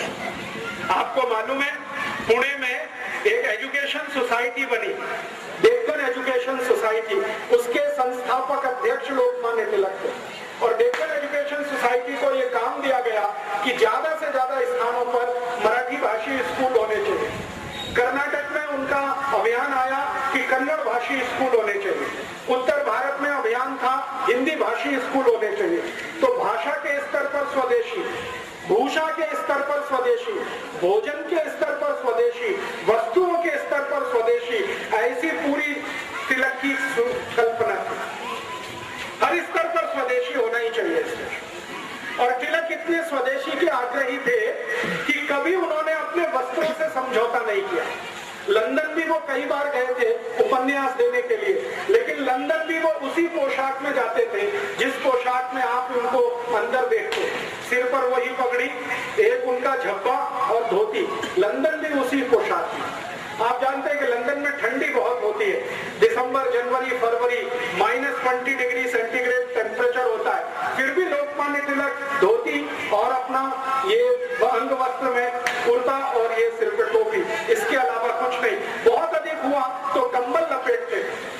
तो लंदन में जो भारतवासी रहते थे उनमें से कई लोग उनको कहते थे कि आपको ठंडी नहीं लगती, तो उनका एक ही जवाब होता था कि मेरे शरीर में स्वराज्य की इतनी अग्नि जल रही है कि ठंडी कैसे लगेगी। और जब भी लोकमान्य तिलक को टोकने वाला कोई होता था लंदन में, तो उनमें से सबसे पहले व्यक्ति होते थे श्री विनायक दामोदर सावरकर। विनायक दामोदर सावरकर उस समय लंदन में ही थे और एक बहुत बड़ा इंडिया हाउस बनाया था। विनायक दामोदर सावरकर के एक सहयोगी थे श्री श्यामजी कृष्ण वर्मा। श्यामजी कृष्ण वर्मा, विनायक दामोदर सावरकर, इन लोगों ने लंदन में फंड्स इकट्ठा किया था और वो फंड से एक भवन बनाया था और उसका नाम था इंडिया हाउस। हिंदी में नाम था भारत भवन, लेकिन अंग्रेजों के यहाँ रजिस्ट्रेशन कराने के लिए नाम रखा था इंडिया हाउस। लोकमान्य तिलक जब भी लंदन गए तो वहां ठहरते थे इंडिया हाउस में। कारण क्या था कि भारत के जो भी क्रांतिकारी थे सभी के लिए वो घर के जैसा था। तो वहां पर बहुत सारे क्रांतिकारी रहते थे, अभ्यास करते थे और भारत में आकर क्या क्या काम करना है स्वराज्य के लिए उसकी योजनाएं बनाया करते थे। श्यामजी कृष्ण वर्मा लोकमान्य तिलक को कई बार कहते थे कि आपको लंदन में ठंड लग जाएगी, हमें आपकी बहुत जरूरत है। तो लोकमान्य तिलक वही उत्तर देते थे कि स्वराज्य की गर्मी इतनी है, ठंड कैसे लगेगी। तो ऐसे व्यक्ति हमारे देश की राजनीति में होते और जितने समय वो रहे इस देश में उन्होंने अद्भुत काम किए। 2 बड़े अखबार जीवन भर वो निकालते रहे अपनी मृत्यु तक। एक अखबार का नाम था केसरी, आप सभी जानते हैं, वो मराठी में निकलता था। केसरी अखबार में ऐसे अग्रलेख वो लिखा करते थे श्री तिलक कि लोग पढ़े तो उनके अंदर खून जले, ऐसी भाषा उनकी होती थी। और भारत के पहले अखबारों में उसकी गिनती होती थी केसरी, जो उस समय 53,000 बिकता था। 53,000 उसका कॉपी बिकती थी और एक कॉपी को 10 से 12 लोग पढ़ते। माने हर दिन भारत के 5.25 लाख से ज्यादा 5,30,000 के माध्यम से, गणपति उत्सव के माध्यम से सारे देश में एक अभिनव क्रांति जो उन्होंने शुरू की, उसी का परिणाम था कि गांधी जी जैसे व्यक्ति को यह मानना पड़ा कि मेरी गलती से मैंने गोपाल कृष्ण गोखले को अपना गुरु बनाया था, लेकिन अगर तिलक जीवित हो तो मैं कहना चाहता हूं कि अब मैं आपको अपना गुरु मानता हूं। ये 1930 में गांधी जी ने कहा। आप जानते हैं कि गांधी जी 1914-15 में भारत जब आए तो सबसे पहले वो गोपाल कृष्ण गोखले जी के घर गए थे मुंबई में। और गोपाल कृष्ण गोखले जी के बारे में सब लोग कहते थे कि ये अंग्रेजों का एजेंट है, यही शब्द उनके बारे में बोले जाते थे। वो हमेशा इस तरह के काम किया करते थे जिससे अंग्रेजों को सुविधा हो। भारत के क्रांतिकारियों को पकड़वाने में उन्होंने बहुत लोगों को नाम बताए थे, तो अंग्रेजों का एजेंट कहा जाता था। गांधी जी पहली बार उन्हीं के घर गए और गांधी जी ने कहा कि मैं तो आपको अपना राजनीतिक गुरु मानता हूं। 1930 में गांधी जी को अपनी गलती का एहसास हुआ और 1930 में जब उन्होंने नमक सत्याग्रह किया तो श्री लोकमान्य तिलक के ही कार्यकर्ता गांधी जी के साथ थे। नमक सत्याग्रह जो गणेशोत्सव में से निकले 100 कोटि 20 लाख कार्यकर्ता गांधी जी के साथ थे, क्योंकि लोकमान्य तिलक ने मृत्यु से पहले अपने सभी कार्यकर्ताओं को कहा था कि मुझे भारत में ज्यादा किसी से उम्मीद नहीं है कि कोई कुछ करेगा देश के लिए, लेकिन ये मोहनदास आदमी जो है ये जरूर कुछ कर सकता है देश के लिए, कभी जरूरत पड़े तो इसको मदद करना। बाकी किसी नेता के बारे में उनको भरोसा नहीं था। गांधी जी को 1930 में रियलाइजेशन हुआ, उन्होंने एक खत लिखा है। वो खत लोकमान्य तिलक जी का जो घर है वहां पर आजकल एक म्यूजियम है, एक स्मारक है, वहां रखा हुआ है। और वो खत में गांधी जी यही लिख रहे हैं कि मेरी गलती हुई जो मैंने गोपाल कृष्ण गोखले को अपना गुरु बनाया। श्री तिलक कहीं भी हो, आज से मैं उनको अपना गुरु मानता हूं। और ये रियलाइजेशन गांधी जी को कब हुआ?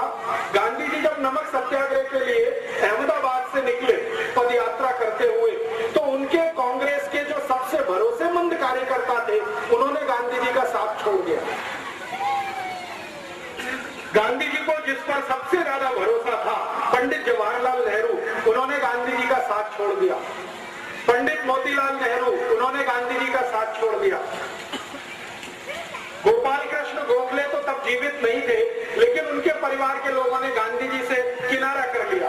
और गांधी जी ने जब नमक सत्याग्रह के लिए अहमदाबाद आश्रम छोड़ा तो मात्र 72 कार्यकर्ता उनके साथ थे, ओनली 72। लेकिन वही गांधी जी जब नमक कानून तोड़ने के लिए सूरत के पास पहुंचे तो 1,20,20,00,000 कार्यकर्ता उनके पीछे थे। ये वही लोग थे जो लोकमान्य तिलक ने तैयार किए। और जब इनका समूह देखा गांधी जी ने, तब गांधी जी को रियलाइजेशन हुआ कि गोपाल कृष्ण गोखले में तो कोई दम नहीं है, जो दम है तो वो तिलक में है। तिलक जी की मृत्यु के 10 साल बाद भी वो संगठन इतना ताकतवर है कि उसमें 1,20,20,00,000 कार्यकर्ता हैं। तभी गांधी जी ने ये पत्र लिखा और अपनी गलती को सुधारा। और बाद में यही कार्यकर्ता जो गणेशोत्सव में से निकले, दुर्गा उत्सव में से निकले, स्वदेशी आंदोलन में से निकले, इन्हीं कार्यकर्ताओं की ताकत से गांधी जी ने 1942 में भारत छोड़ो का नारा दिया। उनको भरोसा इन्हीं पर था और ये कार्यकर्ताओं ने अंतिम दिन तक गांधी जी का साथ निभाया। भारत छोड़ो आंदोलन का जैसे ही कॉल हुआ, गांधी जी गिरफ्तार हो गए, सारे बड़े नेता गिरफ्तार हुए, तो ये 1,20,20,00,000 जो कार्यकर्ता थे पूरे देश में, इन्होंने ही पूरा भारत छोड़ो आंदोलन चलाया। और यही आंदोलन की ताकत थी कि 1945 तक आते आते ब्रिटिश गवर्नमेंट को स्वीकार करना पड़ा कि अब भारत से जाना ही पड़ेगा, अब यहाँ रह नहीं सकते। और ये कार्यकर्ता कैसे कैसे काम करते थे।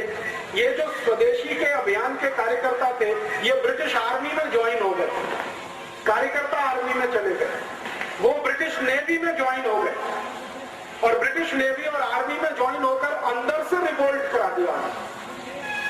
आप जानते हैं 1944-45 में बंबई में ब्रिटिश नेवी में रिवोल्ट हो गया था, बगावत हो गई। और उस रिवोल्ट का दुष्परिणाम था कि ब्रिटिश पार्लियामेंट ने तय किया कि अभी भारत में रहना मुश्किल, तो सेना में बगावत करा दी। ऐसे स्वदेशी के पक्के और कट्टर कार्यकर्ता श्री तिलक ने तैयार किए और यही सब लोगों की ताकत से 15 अगस्त 47 को भारत आजाद तो हुआ, लेकिन आप जानते हैं खंडित भारत आजाद हुआ। मुस्लिम लीग जो बना दिया अंग्रेजों ने, वही मुस्लिम लीग भारत में ऐसा विश्व वृक्ष बन गया कि उन्होंने पाकिस्तान अलग करा ही लिया। मुस्लिम लीग ने जो पाकिस्तान अलग कराया भारत देश से, इसमें अंग्रेजों ने पूरी भूमिका निभाई। और अंग्रेजों का यह था कि मुस्लिम लीग को भारत में इतना बढ़ावा दो कि ये कांग्रेस के हिंदू नेताओं से थोड़ी बड़ी संस्था हो जाए। तो मुस्लिम लीग का सारा फंड अंग्रेजों के यहाँ से आता था। आपको सुनकर आश्चर्य होगा, मोहम्मद अली जिन्ना जितना भी पैसा खर्च किया वो सब अंग्रेजों ने डोनेशन में दिया। और मोहम्मद अली जिन्ना का एक लेफ्ट हैंड और राइट हैंड मैन माना जाता था, सोहरावर्दी करके, वो कलकत्ता का बड़ा नेता था। सोहरावर्दी जितना खर्चा किया वो सब अंग्रेजों ने डोनेशन में दिया। अंग्रेजों का एक अखबार निकलता था इस देश में जो अभी भी निकलता है, उसका नाम था द टाइम्स ऑफ इंडिया। ये अंग्रेजों का अखबार है, आज भी है। अंग्रेजी एक कंपनी है जिसका नाम है बेनेट एंड कोलमैन, ये उसी कंपनी का अखबार है, तभी से निकलता है। तो टाइम्स ऑफ इंडिया की ये पॉलिसी थी कि मुस्लिम लीग का नेता छोटी से छोटी सभा का आयोजन करे तो उसको बड़े से बड़ा पोस्टर बनाकर, उसकी बड़ी न्यूज बनाकर टाइम्स ऑफ इंडिया के फ्रंट पेज पर देना। कई बार ऐसी हंसी आती है, मोहम्मद अली जिन्ना को जुकाम हो गया, खांसी हो गई, तो टाइम्स ऑफ इंडिया की फ्रंट पेज की न्यूज होती थी कि मोहम्मद अली जिन्ना कल से बीमार है, वो घर से बाहर नहीं निकला, उसको फ्रंट पेज पे कवरेज होता है। और आपको मैं एक आश्चर्य करने वाली बात बताता हूं कि मोहम्मद अली जिन्ना मुस्लिम लीग का नेता था, मुसलमानों का नेता वो कभी नहीं बन पाया।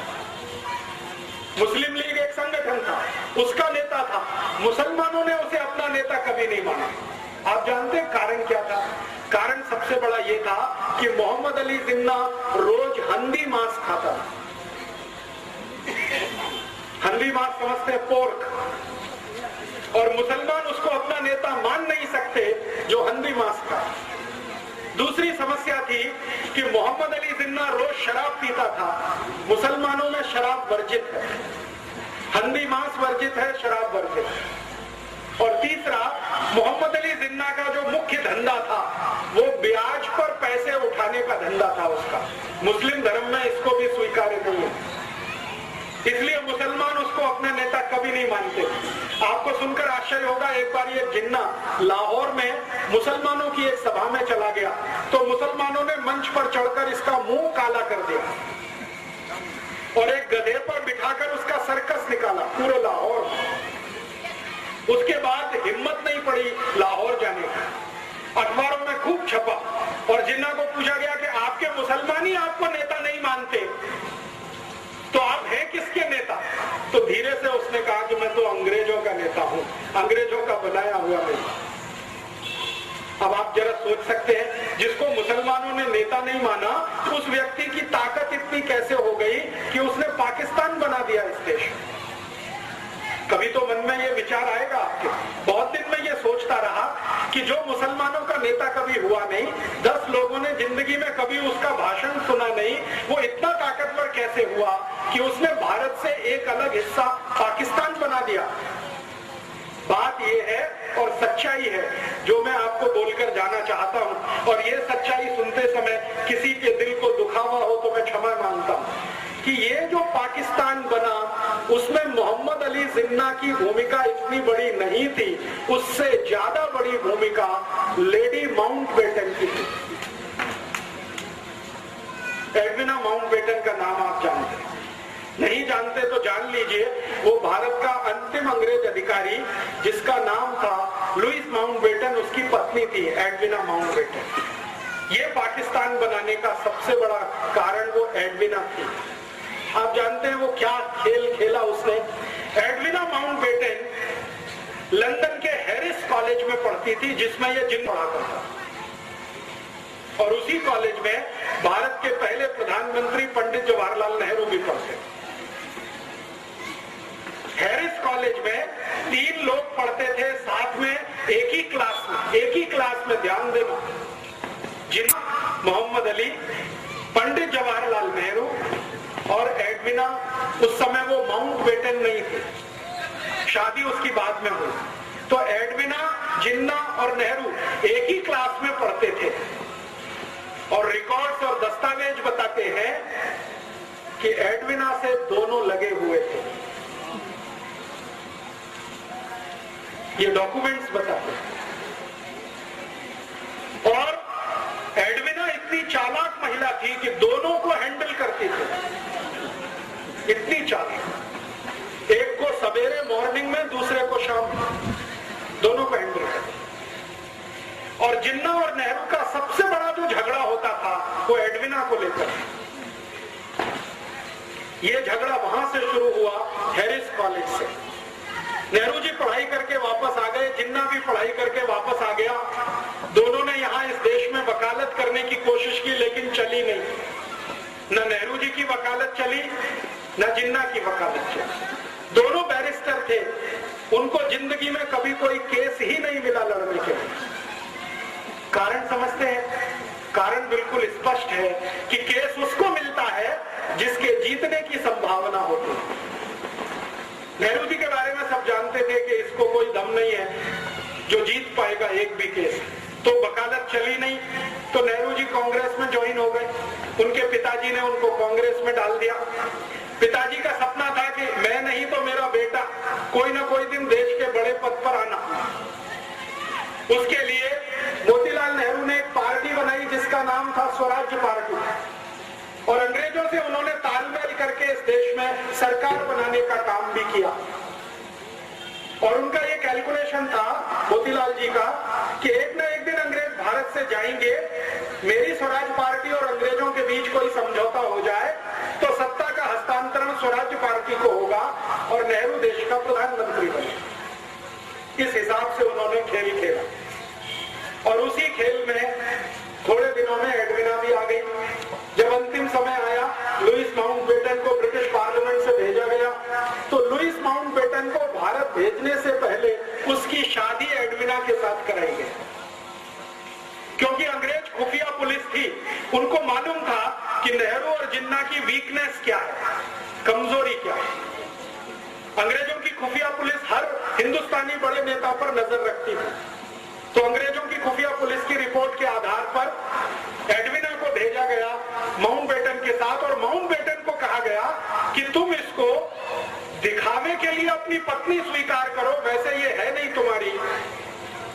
तो माउंटबेटन ने कहा ठीक है, मैं मेरे देश के लिए इतना तो कर ही सकता हूं, तो उसको पत्नी के रूप में वो लाया। लेकिन कभी भी लुइस माउंटबेटन ने अपनी डायरी में लिखा है कि उसने एडविना के साथ कभी भी रात में बिस्तर पर शेयर नहीं किया। वो दूसरों को दिखाने के लिए पति पत्नी थे, लेकिन असलियत में नहीं थे। और जैसे ही माउंटबेटन यहाँ आ गया तो एडविना को कहा गया कि अब तुम तुम्हारा खेल खेलो। तो एडविना ने एक दिन नेहरू को बुलाया और अगले दिन जिन्ना को बुलाया और कहा कि ठीक है, हम लंदन में जो किया करते थे वो यहाँ भी हो सकता। तो नियमित रूप से नेहरू और जिन्ना ने एडविना के यहाँ जाना शुरू किया, दारू पीना उसके साथ बैठकर, शराब पीना उसके साथ बैठकर।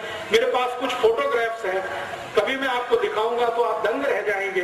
नेहरू जी एडविना के साथ बैठकर शराब पी रहे हैं, एडविना के साथ बैठकर सिगरेट पी रहे हैं, एडविना को किस कर रहे हैं, चुंबन ले रहे हैं, उसके साथ डांस कर रहे हैं। ऐसे मेरे पास 7 फोटोग्राफ्स, 7।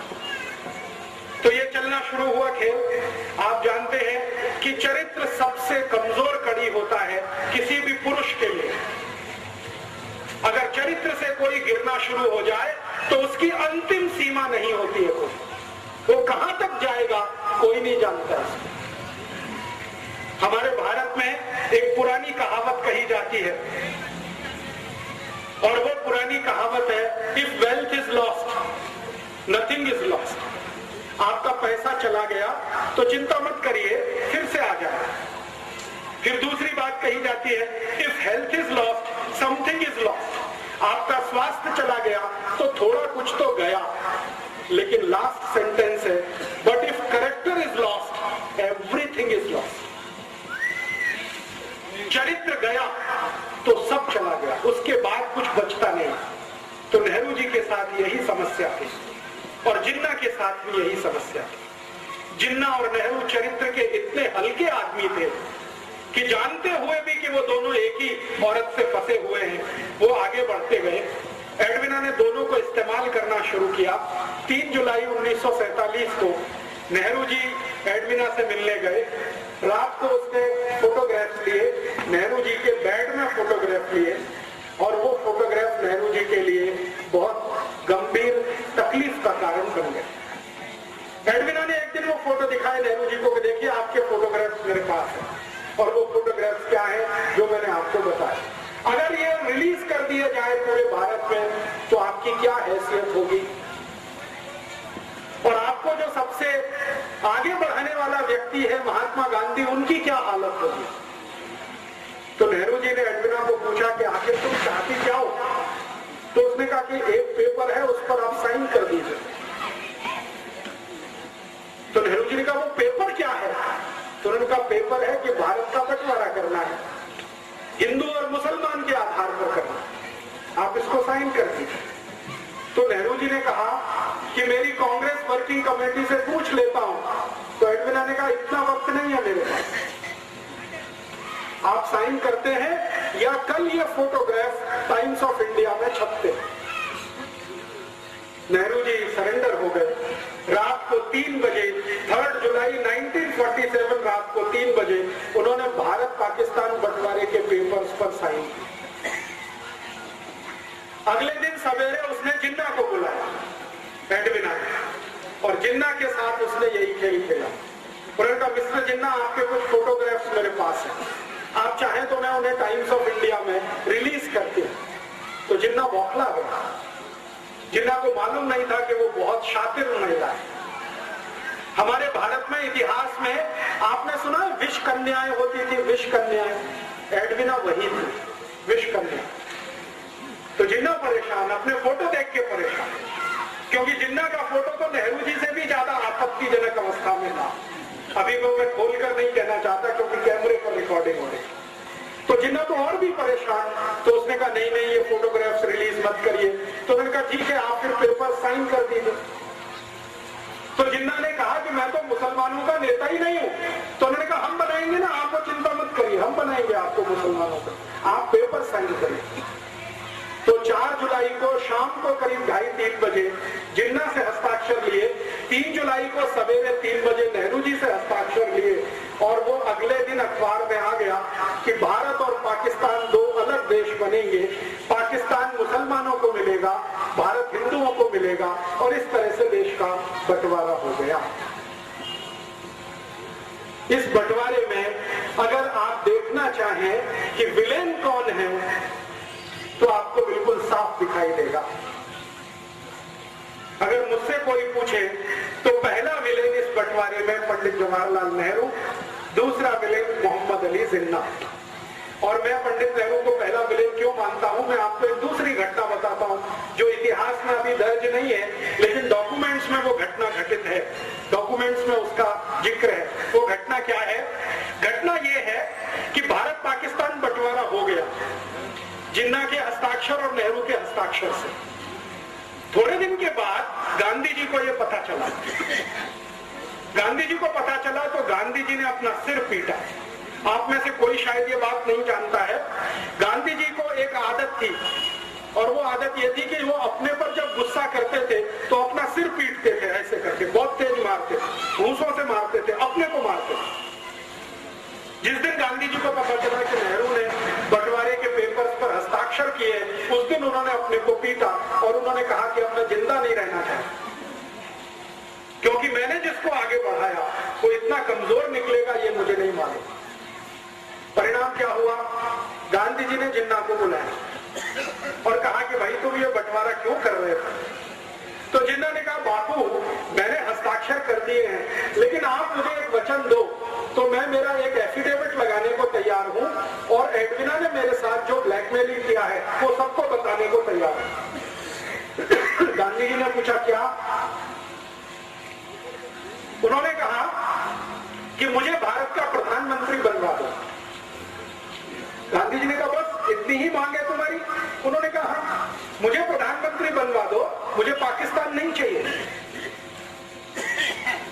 तो गांधी जी ने कहा ठीक है मैं विचार करूंगा तुम्हारी मांग की। अगले दिन नेहरू को बुलाया और नेहरू से कहा कि देखो जिन्ना तैयार है, वो एफिडेविट देना चाहता है, एडविना ने कुछ ब्लैकमेलिंग किया है, वो पूरे देश को बताना चाहता है, उसकी एक ही शर्त है कि भारत का प्रधानमंत्री उसे होना, बोलो। तो नेहरू जी ने कहा कि बापू जिन्ना को भारत का प्रधानमंत्री तो क्या, मैं मेरे ऑफिस का चपरासी नहीं बना सकता, कारकुन नहीं बना सकता। तो गांधी जी ने कहा तुमको जिन्ना से इतनी दुश्मनी क्यों है? तुम दोनों साथ साथ पढ़े लंदन में हैरिस कॉलेज में, तुमको स्कॉलरशिप मिली, जिन्ना को स्कॉलरशिप मिली, साथ में जिस स्कूल में तुम पढ़े साथ में रहे 15 साल और तुम में दोस्ती इतनी ज्यादा थी, अब ये दुश्मनी इतनी क्यों? तो नेहरू जी ने असलियत नहीं बताई। जिन्ना और नेहरू जी की जो दुश्मनी थी उसका कारण था एडविना और कोई दूसरा कारण नहीं। गांधी जी को बताया नहीं। नेहरू जी ने कहा कि मैं तो प्रधानमंत्री तो क्या चपरासी नहीं बना सकता। तो गांधी जी ने कहा कि फिर क्या होगा, देश का बंटवारा। तो उन्होंने कहा कि ठीक है बंटवारा हो जाए, मुझे उसमें कोई आपत्ति नहीं। तो गांधी जी ने कहा कांग्रेस तो तैयार नहीं है इसके लिए। तो उन्होंने कहा ठीक है कांग्रेस थोड़े दिन में तैयार हो जाएगी। ऐसे करके गांधी जी और नेहरू जी का वार्तालाप पूरा हुआ। फिर गांधी जी ने कांग्रेस वर्किंग कमेटी की मीटिंग बुलाई। 15 उसमें सदस्य थे। उन 15 सदस्यों के सामने गांधी जी ने कहा कि भारत आजाद होगा, लेकिन दुख है कि बंटवारे के साथ कौन प्रधानमंत्री बने। तो गांधी जी ने एक फॉर्मूला दिया कि कांग्रेस वर्किंग कमेटी जिसको अपना अध्यक्ष चुनेगी वो भारत का प्रधानमंत्री होगा। तो वोट डालने का काम किया गया। कांग्रेस वर्किंग कमेटी में वोट डाला, 15 लोगों ने वोट डाला, तो 13 लोगों का वोट सरदार वल्लभ भाई पटेल के पक्ष में गया।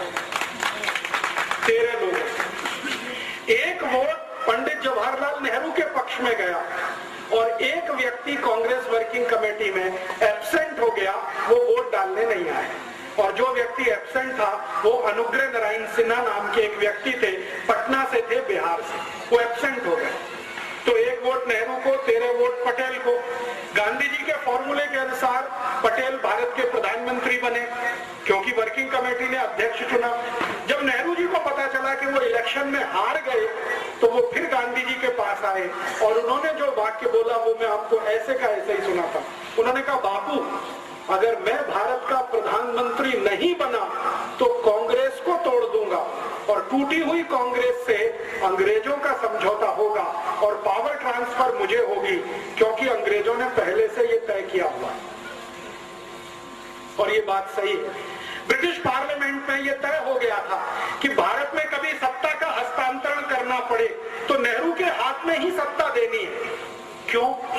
क्योंकि विंस्टन चर्चिल और क्लेमेंट आर एटली, जो दो बड़े लीडर थे उस समय इंग्लैंड के, एटली प्राइम मिनिस्टर था, Churchill leader of the opposition था, दोनों का ये मानना था कि ये नेहरू अपना ही आदमी है, शरीर से दिखने में हिंदुस्तानी है, आत्मा इसकी अंग्रेजों वाली है, इसको सत्ता दे दो तो भारत हमारे ही कब्जे में रहेगा, ऐसा मान लो।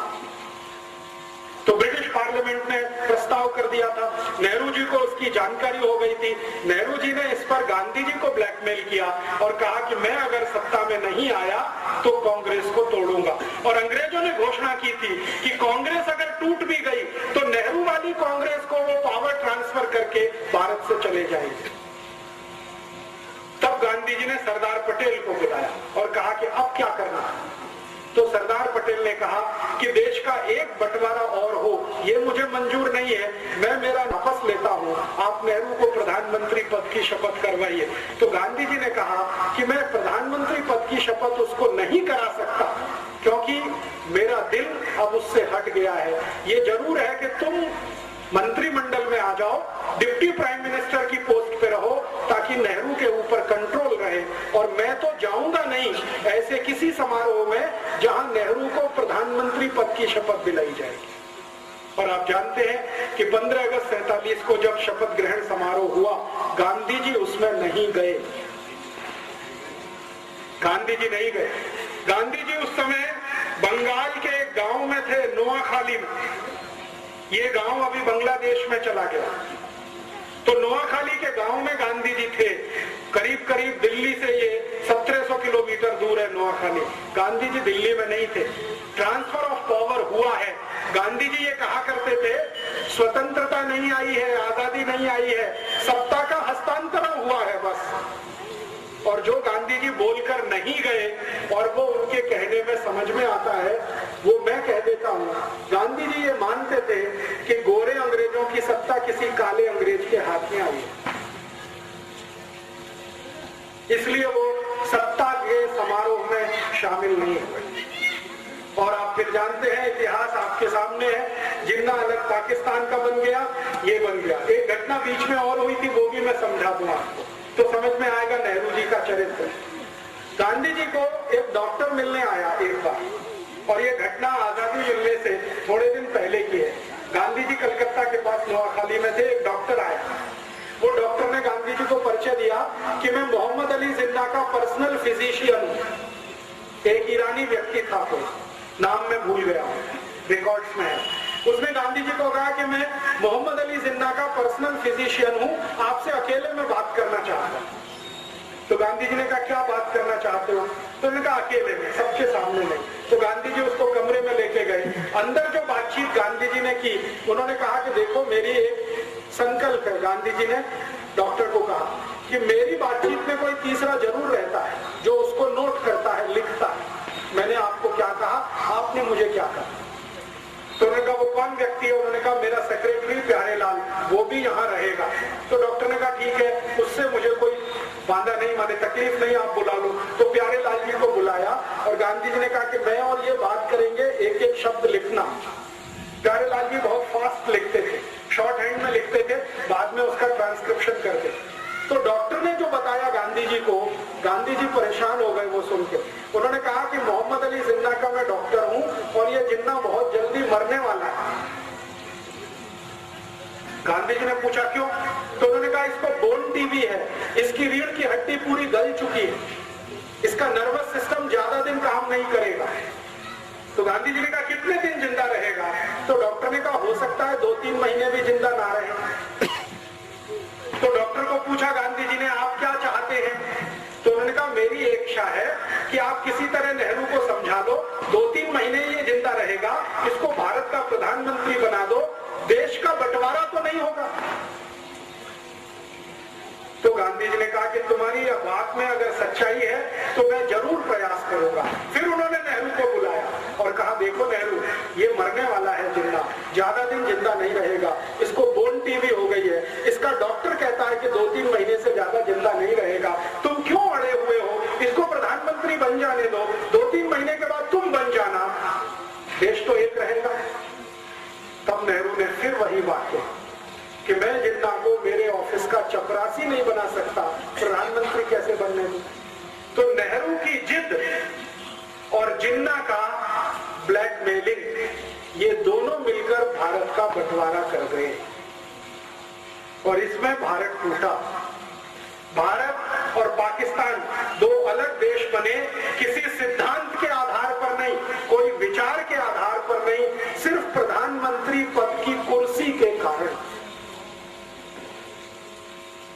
और मैं अभी सब लोगों को ये बोलता हूं कि नेहरू जी तो स्वर्गवासी हो गए 1964 में, लेकिन उनकी आत्मा अब भारत के उन सब नेताओं में प्रवेश कर चुकी है जो कुर्सी के लिए कुछ भी करने को तैयार।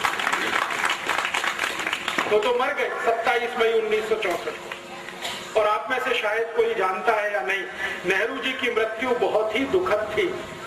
उनको सबसे खराब वो बीमारी हुई थी जिसको सेक्सुअल ट्रांसमिटेड डिसीज कहा जाता है, STD,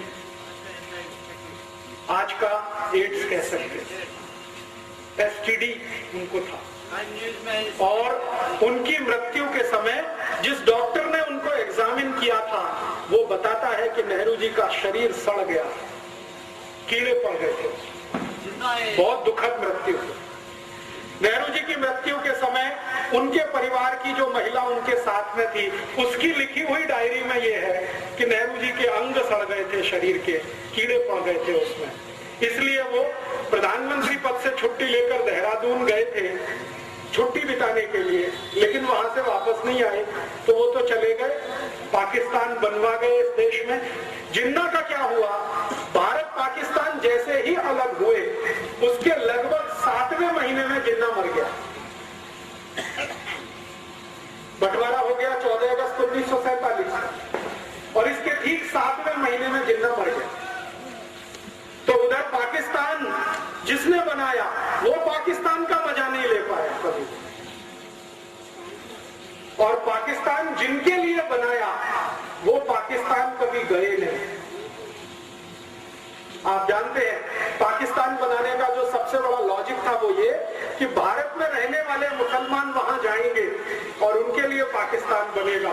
वो यहां से गए नहीं, वो यहाँ है, शिया हो चाहे सुन्नी हो, वो भारत में ही है, वो पाकिस्तान गए नहीं। और जिन्होंने कभी पाकिस्तान मांगा नहीं उनके सिर पर यह पाकिस्तान थोप दिया गया। वो अफगानिस्तान की सीमा पर रहने वाले जो बलूची लोग हैं ना, उनके ऊपर जबरदस्ती ये थोप दिया।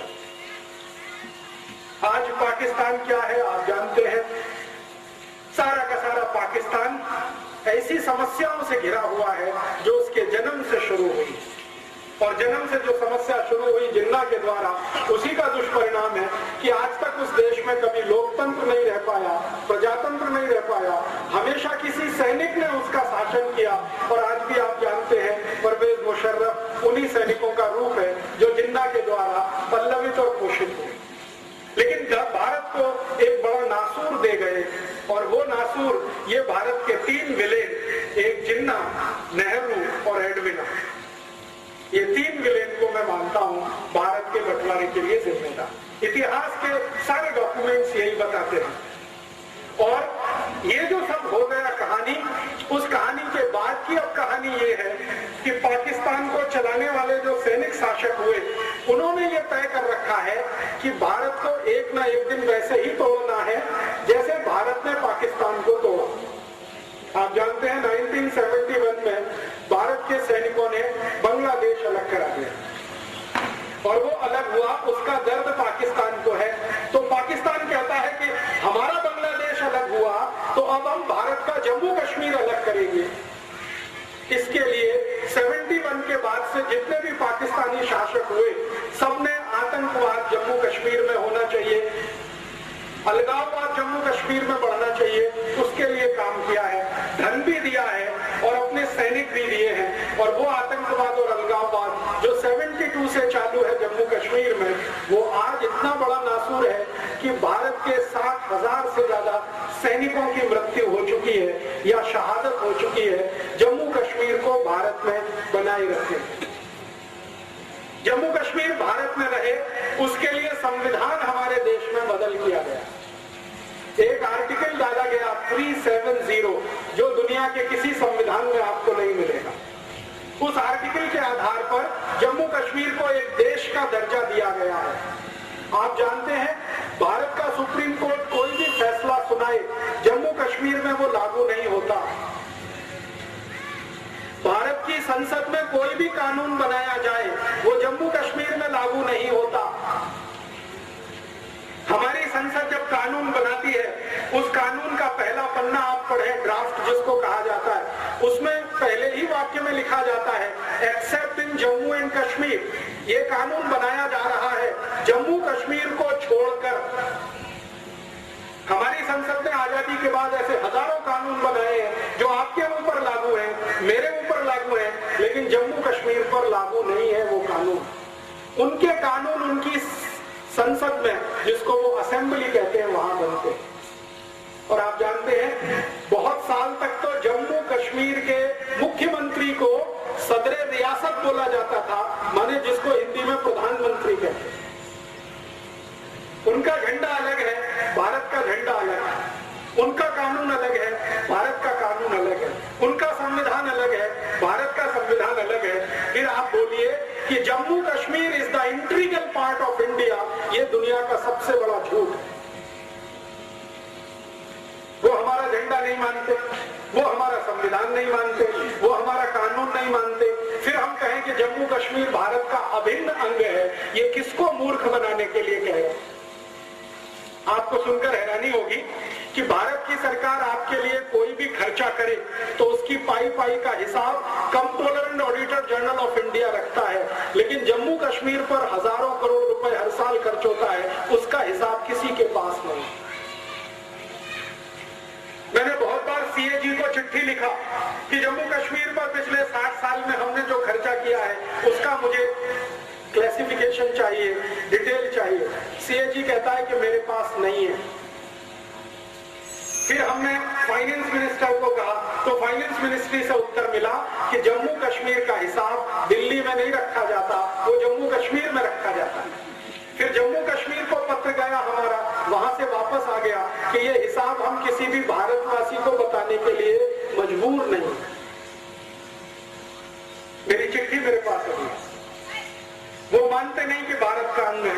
हम जबरदस्ती कहते हैं कि ये भारत का अंग है। पाकिस्तान वहां आतंकवादी भेजता रहता है, खुराफात करता रहता है, उनके लिए पैसा उपलब्ध कराता रहता है। अब आप सोचेंगे कि पाकिस्तान में इतना दम है कि वो 60 साल से आतंकवादियों को भेज के पैसा खर्च करके इसको चलाए रख सकता है, तो आप सुनकर ताज्जुब करेंगे। पाकिस्तान की दम नहीं है ये सब करने की। पाकिस्तान को ये सब करने के लिए अमेरिका उकसाता रहता है। अमेरिका है जो पाकिस्तान को पैसा भेजता है, वो पाकिस्तान पैसा जम्मू कश्मीर में भेजता है, और वो लश्कर-ए-तैयबा, जैश-ए-मोहम्मद, हरकतुल अंसार, हिजबुल मुजाहिदीन जैसे खतरनाक संगठनों को पैसा मिलता है, और वो पैसे से सारे देश में बम ब्लास्ट होते हैं, जम्मू कश्मीर में तो होते हैं। आपको सुनकर हैरानी होगी, जम्मू कश्मीर में जितने आतंकवादी संगठन हैं उसमें काम करने वाला एक भी आतंकवादी जम्मू कश्मीर का नहीं है, वो सब विदेश से आए हुए हैं। भारत की आर्मी कहती है कि कुछ 1500 से 2000 आतंकवादी जम्मू कश्मीर में है, वो सब पाकिस्तान से आए हैं, अफगानिस्तान से आए हैं या कहीं दूसरे देश से आए हैं और पैसे पर काम करते हैं। और हमारी सरकार भी कैसी विचित्र है। जम्मू कश्मीर में एक संगठन है जिसका नाम है हुर्रियत कॉन्फ्रेंस। ये छोटी छोटी पार्टियों का एक बड़ा समूह है। इस हुर्रियत कॉन्फ्रेंस में एक आदमी है, उसका नाम है यासीन मलिक। कभी आपने उसका चेहरा अगर टीवी पर देखा हो तो इतना दुबला पतला सींगिया हड्डी का आदमी है कि आप फूंक मारो तो उड़ जाए। मैं सच कह रहा हूं। अगर कोई अच्छा खासा हिंदुस्तानी उसको एक झापड़ मार दे तो जमीन पर 3 पलटियां खाए, इतना कमजोर आदमी है। उसको भारत सरकार ने सुपर हीरो बना रखा है। क्यों? भारत सरकार जब भी बातचीत करती है तो यासीन मलिक से बातचीत करती है, और इस चक्कर में अखबारों में नाम आता है, टीवी पे नाम आता है, वो चर्चा में चढ़ता ही चला जाता है, वो चर्चा अमेरिका तक जाती है, तो अमेरिका से सीधे पैसा उसको आना शुरू हो जाता है। आप पूछेंगे जी अमेरिका को क्या इंटरेस्ट है?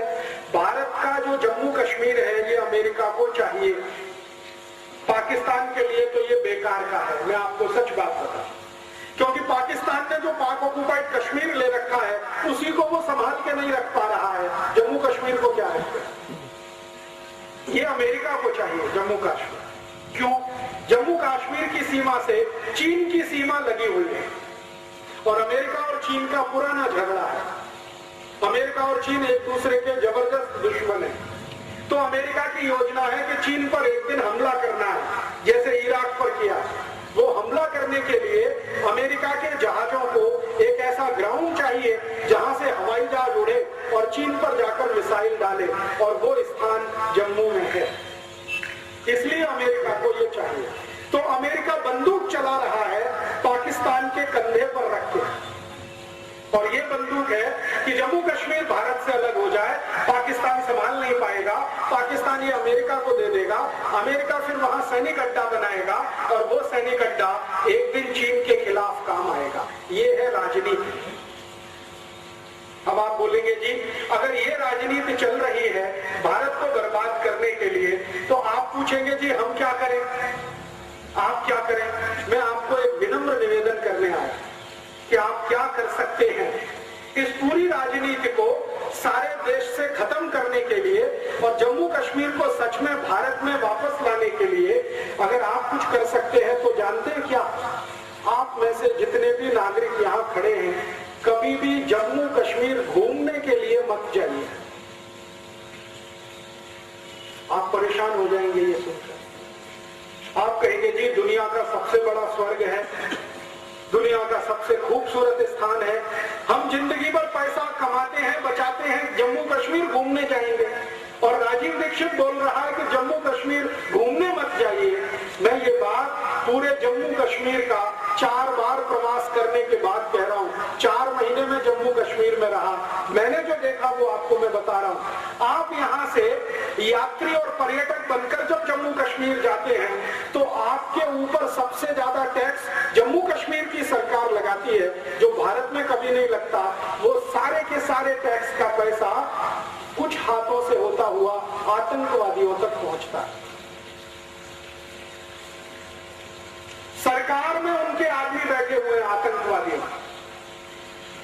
आप जानते हैं थोड़े दिन पहले हमारे भारत में जम्मू कश्मीर के एक आदमी को फांसी की सजा हुई है, उसका नाम है अफजल गुरु।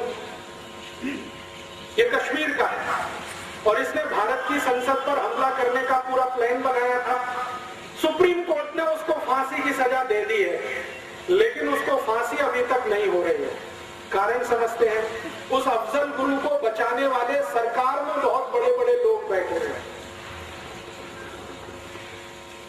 और थोड़े दिन पहले तक हमारे भारत में एक ऐसा माहौल बनाया गया कि अफजल गुरु की जो फाइल है वो डॉक्टर एपीजे अब्दुल कलाम ने रोक रखी है। डॉक्टर अब्दुल कलाम ने रिटायर होने के बाद जो पहला स्टेटमेंट दिया वो ये कि मेरे पास आज तक अफजल गुरु की फाइल आई ही नहीं, रोकने का तो प्रश्न ही नहीं। तो कहां है वो फाइल? वो फाइल भारत सरकार के गृह मंत्रालय में है, जिसका मंत्री है शिवराज पाटिल, उसके पास वो फाइल है। राष्ट्रपति तक भेजी नहीं गई, क्योंकि भेज दी जाती साइन हो जाता, फांसी हो जाती। तो अफजल गुरु को बचाने वाले लोग भारत के गृह मंत्रालय में गृह मंत्री की हैसियत में है। आप किस आतंकवाद को कुचलना चाहते हैं इस देश में, जरा सोचिए। मेरा कहना बहुत स्पष्ट है कि आतंकवादियों की मदद करने वाला ही अगर गृह मंत्री है इस देश का, तो कौन से आतंकवाद से आप लड़ना चाहते हैं इस देश में? शिवराज पाटिल के पास फाइल है अफजल गुरु की, और वो फाइल वो आगे बढ़ने नहीं दे रहा है, क्योंकि अफजल गुरु को फांसी होगी और वो फांसी होनी नहीं चाहिए। क्यों?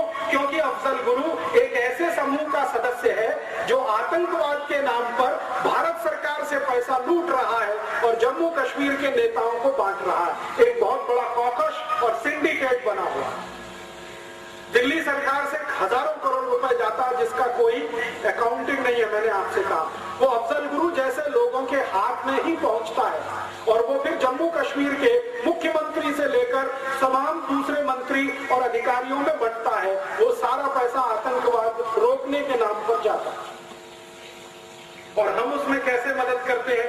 हम जम्मू कश्मीर घूमने चले जाते हैं, घूमने में जितना पैसा आप खर्च करके आते हैं वो जाने अनजाने आपका पैसा किसी न किसी तरह आतंकवादियों के हाथ में पहुंच जाता है, क्योंकि सरकार में उनके लोग बैठे।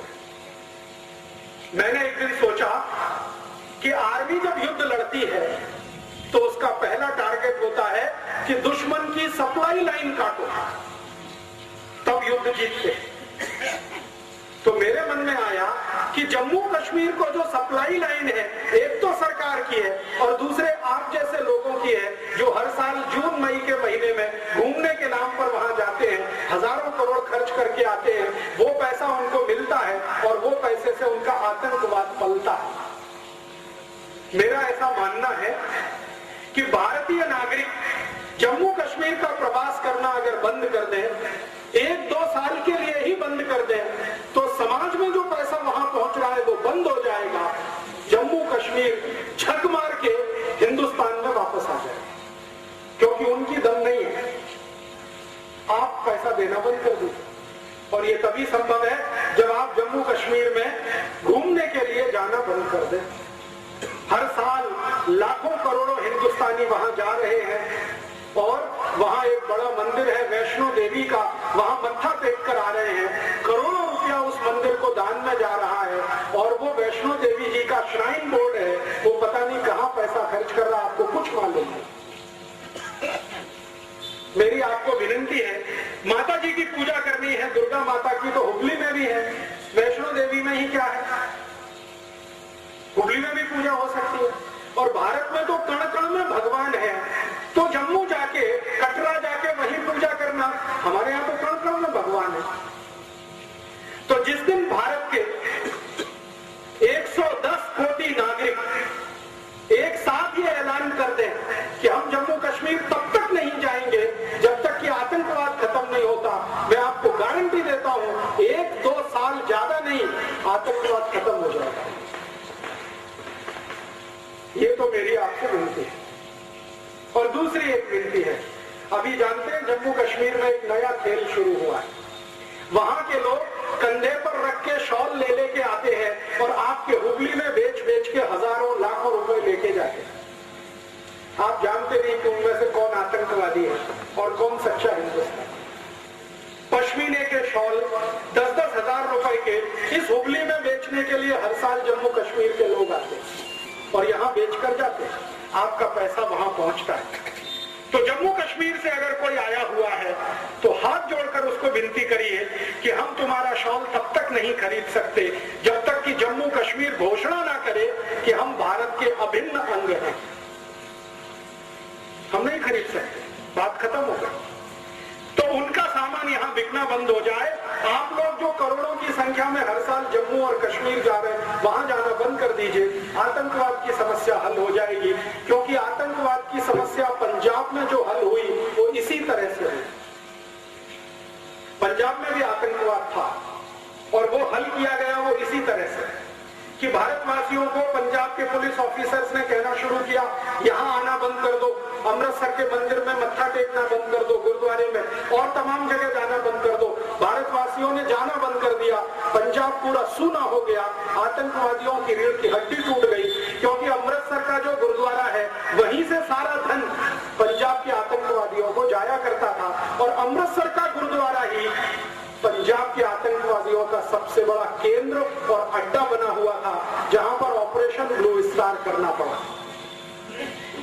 तो पंजाब का आतंकवाद इस तरह से हल हुआ, जम्मू में भी हो जाएगा, कश्मीर में भी। और एक बार ये हो गया तो भारत का एक नासूर हमेशा के लिए खत्म हो जाए। और एक छोटी सी आखिरी विनती आपको मैं करना चाहता हूँ।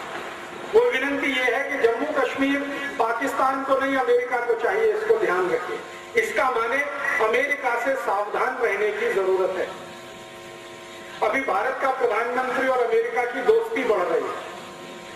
आज का अखबार अगर आप उठाकर देखें तो भारत के प्रधानमंत्री ने इनडायरेक्टली ये कहा है कि मेरी सरकार गिरे तो गिर जाए, मैं दोस्ती अमेरिका के साथ नहीं छोड़ूंगा। आप जानते हैं सरकार चलाने वाली जो लेफ्ट पार्टीज हैं, उन्होंने धमकी दे दी है कि अमेरिका के साथ परमाणु करार पर आपने बात आगे की, हम समर्थन वापस लेंगे, सरकार गिरेगी।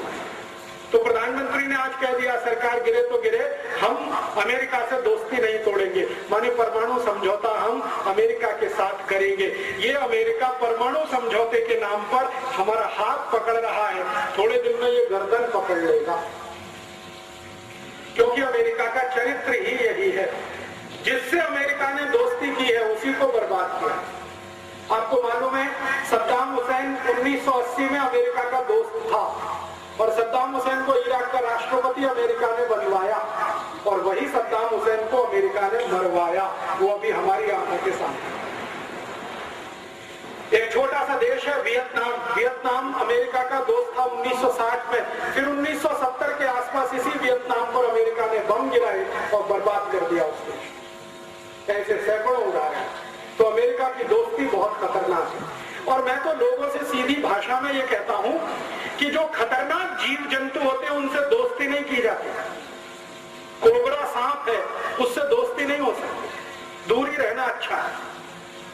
कोबरा सांप से भी ज्यादा खतरनाक रसल स्वाइपर और करैत होता है, उससे दोस्ती नहीं होती है, पता नहीं कब पलटवार कर दे और आप खत्म हो जाए। इसलिए खतरनाक जीव जंतुओं से दूर रहना ही अच्छा होता है, उनसे दोस्ती अच्छी नहीं है। अमेरिका से भी दोस्ती भारत के लिए अच्छी नहीं है। तो आप बोलेंगे इसके लिए हम क्या कर सकते हैं? आप सब भारतवासी मिलकर एक काम कर सकते हैं, वो ये कि अमेरिका के लिए सप्लाई लाइन भारत से बनी हुई है, उसको भी तोड़ दो आप, क्योंकि यहाँ से पैसा अमेरिका जा रहा है, अमेरिका पाकिस्तान को दे रहा है, पाकिस्तान जम्मू कश्मीर के आतंकवादियों को दे रहा है, वो आतंकवादी हमारे लिए सिर दर्द पैदा कर। आप बोलेंगे जी ये पैसा अमेरिका कैसे जा रहा है? भारत में अमेरिका की 4,500 कंपनियां धंधा कर रही हैं। Pepsi cola, Coca Cola, Colgate, Palmolive, Procter and Gamble, Reckitt and Colman, Johnson and Johnson, ऐसी 4,500 कंपनियां, इनका माल हम खरीदी कर रहे हैं। हम इन कंपनियों को हर साल 2 लाख कोटी रुपए दे रहे हैं, वो अमेरिका जा रहा है। अमेरिका वो पैसा पाकिस्तान को, पाकिस्तान वो पैसा आतंकवादियों को, और आतंकवादी उस पैसे से हमारा सिरदर्द। तो ये पैसा अमेरिका जाना बंद कर दीजिए। क्या करना है इसके लिए? इसके लिए वही करना है जो लोकमान्य तिलक का सूत्र था। 1905 में लोकमान्य तिलक ने कहा कि स्वराज्य चाहिए तो अंग्रेजी माल बहिष्कार करो। मैं 2007 में आपको कहने आया कि स्वराज्य को सुरक्षित रखना है तो अमेरिकी माल का बहिष्कार करो। आप बोलेंगे जी अमेरिकी माल कौन सा? पेप्सी कोला, कोका कोला, ये अमेरिका का है। कॉलगेट, क्लोजअप, पेप्सोडेंट, सिबाका, फॉरहेंस, ये अमेरिका का है। बहुत सारे परदेशी अमेरिका के साबुन हमारे घर में हैं, शैम्पू हमारे घर में है, उनका बनाया हुआ shirt pant, Nike, Adidas, Puma, Butterfly, Lotto, कोल्ड, ये सब अमेरिका का है। रेबेन का चश्मा अमेरिका का है। बहुत सारे सामान हमारे घर में है, ये सब खरीदना बंद कर दो आप। और सच में गणपति उत्सव के लिए आप अपने को अधिकारी समझते हो तो श्री लोकमान्य तिलक की तरह से अंग्रेजी और अमेरिकी सामानों की होली जला दो, आग लगा दो, तो लोकमान्य तिलक का आशीर्वाद आपको भी मिल जाए और आगे से वो खरीदना बंद कर दो। आप बोलोगे माहिती कैसे मिलेगी? क्या वस्तु अमेरिका की है, क्या भारत की है? हमारे आजादी बचाओ आंदोलन की तरफ से एक पत्रक बनाया गया है, कन्नड़ में है, मराठी में भी है, हिंदी में भी है। वो पत्रक आप ले लो, उसमें पूरी माहिती है क्या क्या वस्तु अमेरिका और विदेश से आती है, वो खरीदेंगे नहीं। पेप्सी कोला, कोका कोला पिएंगे नहीं, क्योंकि ये पानी जो आप पीते हो इसका 10,000 कोटी अमेरिका जाता है।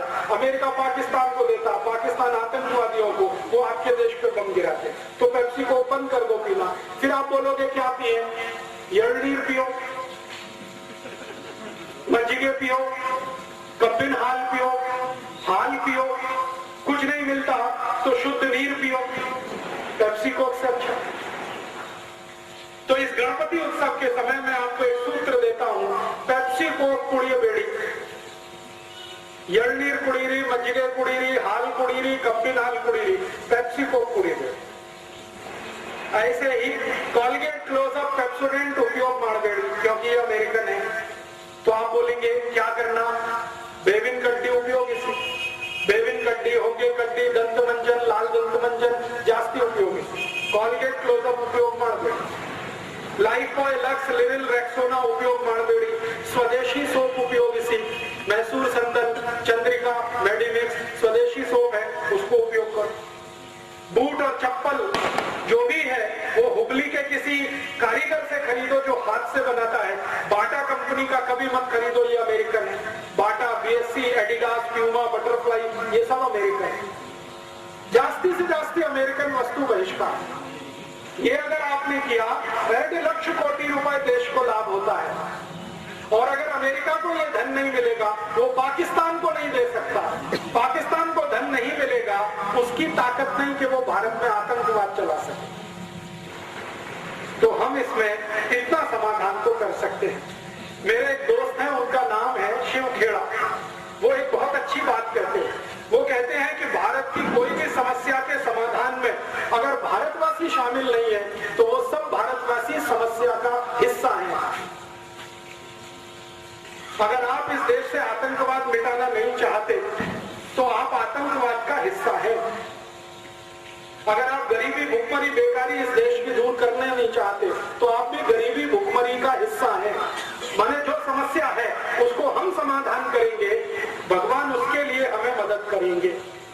तो हम समस्या के समाधान के रूप में अपने जीवन से अमरीकी चीज वस्तुओं का बहिष्कार करें, अमरीकी दवाओं का बहिष्कार करें, अमरीकी जो भोजन आया है, pizza, burger, hot dog, cold dog, ये बहिष्कार करें। कोई भी अमरीकी वस्तु नहीं वापरे। और आप में से किसी का भी कोई मित्र, बेटा, बेटी अमेरिका में है, उसको हाथ जोड़कर विनती करें कि भारत में वापस आओ। तुम्हारी भारत माता को जरूरत है, अमेरिका को इतनी जरूरत नहीं है तुम्हारी। तो ऐसा एक अभियान पूरे देश में चले जो श्री तिलक ने चलाया 1905 में, वो 2007 में फिर चले। ऐसी भावना के साथ में ये सब कहने आए। आप कहेंगे जी अमरीकी कॉलगेट, क्लोजअप और उनका पेप्सी कोक तो हम आसानी से बहिष्कार कर सकते हैं, लेकिन अमरीकी दवाओं का बहिष्कार कैसे करें? बहुत लोग कहते हैं कि अमरीकी दवाएं नहीं खाएंगे हम तो मर जाएंगे, कैंसर से, डायबिटीज से, हार्ट अटैक से। मैं आपको निवेदन ये करने आया कि आप सारी अमरीकी अंग्रेजी दवाएं खाना बंद कर दो, आपको कोई भी बीमारी नहीं मार सकती। आपके घर में, आपके रसोई में, आपके किचन में इतनी अच्छी दवाएं हैं जिनका उपयोग आप करके बीमारी से बच सकते हैं। जैसे हार्ट अटैक की बीमारी है जिसके लिए अमेरिका से बहुत दवाएं आती हैं, बंद कर दो। उस हार्ट अटैक से बचने का सबसे अच्छा औषध हमारे घर में है। हमारे घर में एक सोरेकाई है, सोरेकाई रस, मराठी में उसको कहते हैं दूधी भोपड़ा। दूधी भोपड़े का रस पीना शुरू कर दो, 3 महीने के बाद आपको हार्ट अटैक की बीमारी ही खत्म हो जाए। भारत में एक योग और प्राणायाम सिखाने वाले संत हैं स्वामी रामदेव। 3 लाख लोगों का उन्होंने हृदयघात ठीक कर दिया दूधी भोपड़े के रस से, सोरेकाई के रस से। आप भी कर सकते। हृदयघात के लिए कोई डॉक्टर के पास जाने की जरूरत नहीं, दूधी भोपड़े का रस चालू करो। दूसरा आप बोलोगे जी डायबिटीज के लिए क्या? डायबिटीज के लिए बहुत अच्छी औषध है मेंथे बीज और त्रिफला चूर्ण, दोनों मिक्स करके सुबह खाली पेट खाना शुरू करो। 3 महीने में डायबिटीज में इंसुलिन लेना ही नहीं पड़ेगा। आप बोलते हैं जो जॉइंट्स पेन है, हिप जॉइंट्स में पेन है, नी जॉइंट्स में पेन है, इसके लिए क्या दवा है? इसके लिए सबसे अच्छी दवा है सुन्नत नीरू। सभी घर में है सुन्नत नीरू 1 चम्मच डेली आपने उपयोग करना शुरू किया, 3 तिंगड़ानंतर सभी जॉइंट्स पेन ठीक हो जाएगा। और ये 15 वर्ष का मेरा तजुर्बा है, वो मैं बोल रहा हूं। 15 साल से मैं ये एक्सपेरिमेंट कर रहा हूं। मेंथे बीज पर, त्रिफला चूर्ण पर, सुन्नत नीरू पर, सोरेकाई रस, सोतेकाई रस, कुंबड़काई रस, बदनेकाई रस, ये सभी रसों पर एक्सपेरिमेंट करके मैं बता रहा हूं कि 140 रोग समाप्त करने का ताकत हमारे किचन में है, घर में है। औषधि का आवश्यकता नहीं है, माहिती होनी चाहिए। और आपके सबसे खराब रोग, कैंसर का भी रोग आप ठीक कर सकते हैं।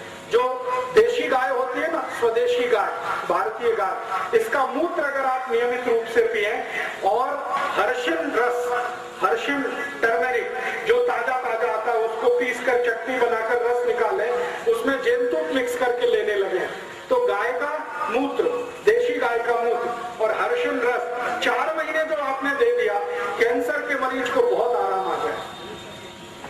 से ये करें।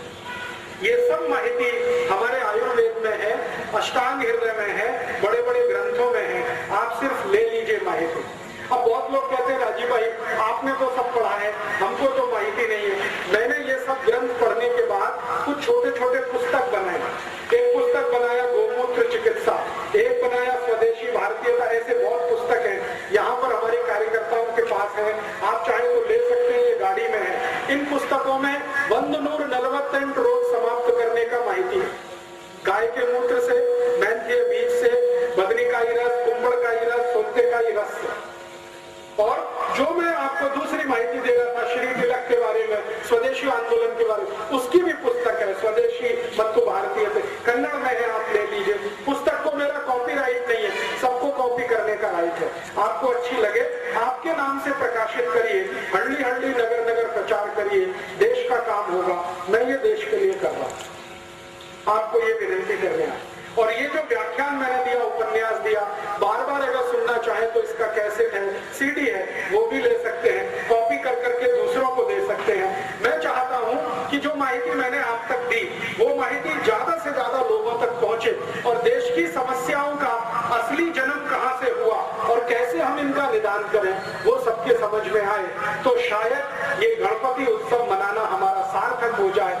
गणपति उत्सव की सबसे बड़ी सार्थकता है कि जैसे आजादी और स्वराज्य लाने के लिए गणपति उत्सव उपयोग में लाया गया, वैसे ही स्वराज्य बचाने के लिए ये गणपति उत्सव का उपयोग हो। यही भावना से मैं यहाँ आया, आपने बड़े ध्यान से सुना, मैं आभारी हूँ। और खड़े रहकर मेरा वक्तव्य लगभग 2-2.5 घंटे आपने सुना, इसके लिए और भी आभारी हूँ। आप यहाँ से जाएं तो संकल्प लेकर जाएं कि अपने जीवन में भारत की समस्याओं का समाधान करने का जो प्रयास करेंगे, समस्याओं का अंग नहीं बनेंगे। कम से कम पेप्सी, कोका कोला जैसी अमेरिकन वस्तुओं का बहिष्कार करेंगे, कॉलगेट क्लोजअप का बहिष्कार करेंगे और अमरीकी वस्तुएं जो हमारे पैम्पलेट में है, आप ये पैम्पलेट ले जाइए, इनको ध्यान में रखकर ही अपने घर की वस्तुएं लाएंगे तो श्री तिलक की आत्मा को सच्ची श्रद्धांजलि हम दे सकेंगे। ऐसा बोलते हुए आप सभी को आभार, बहुत धन्यवाद।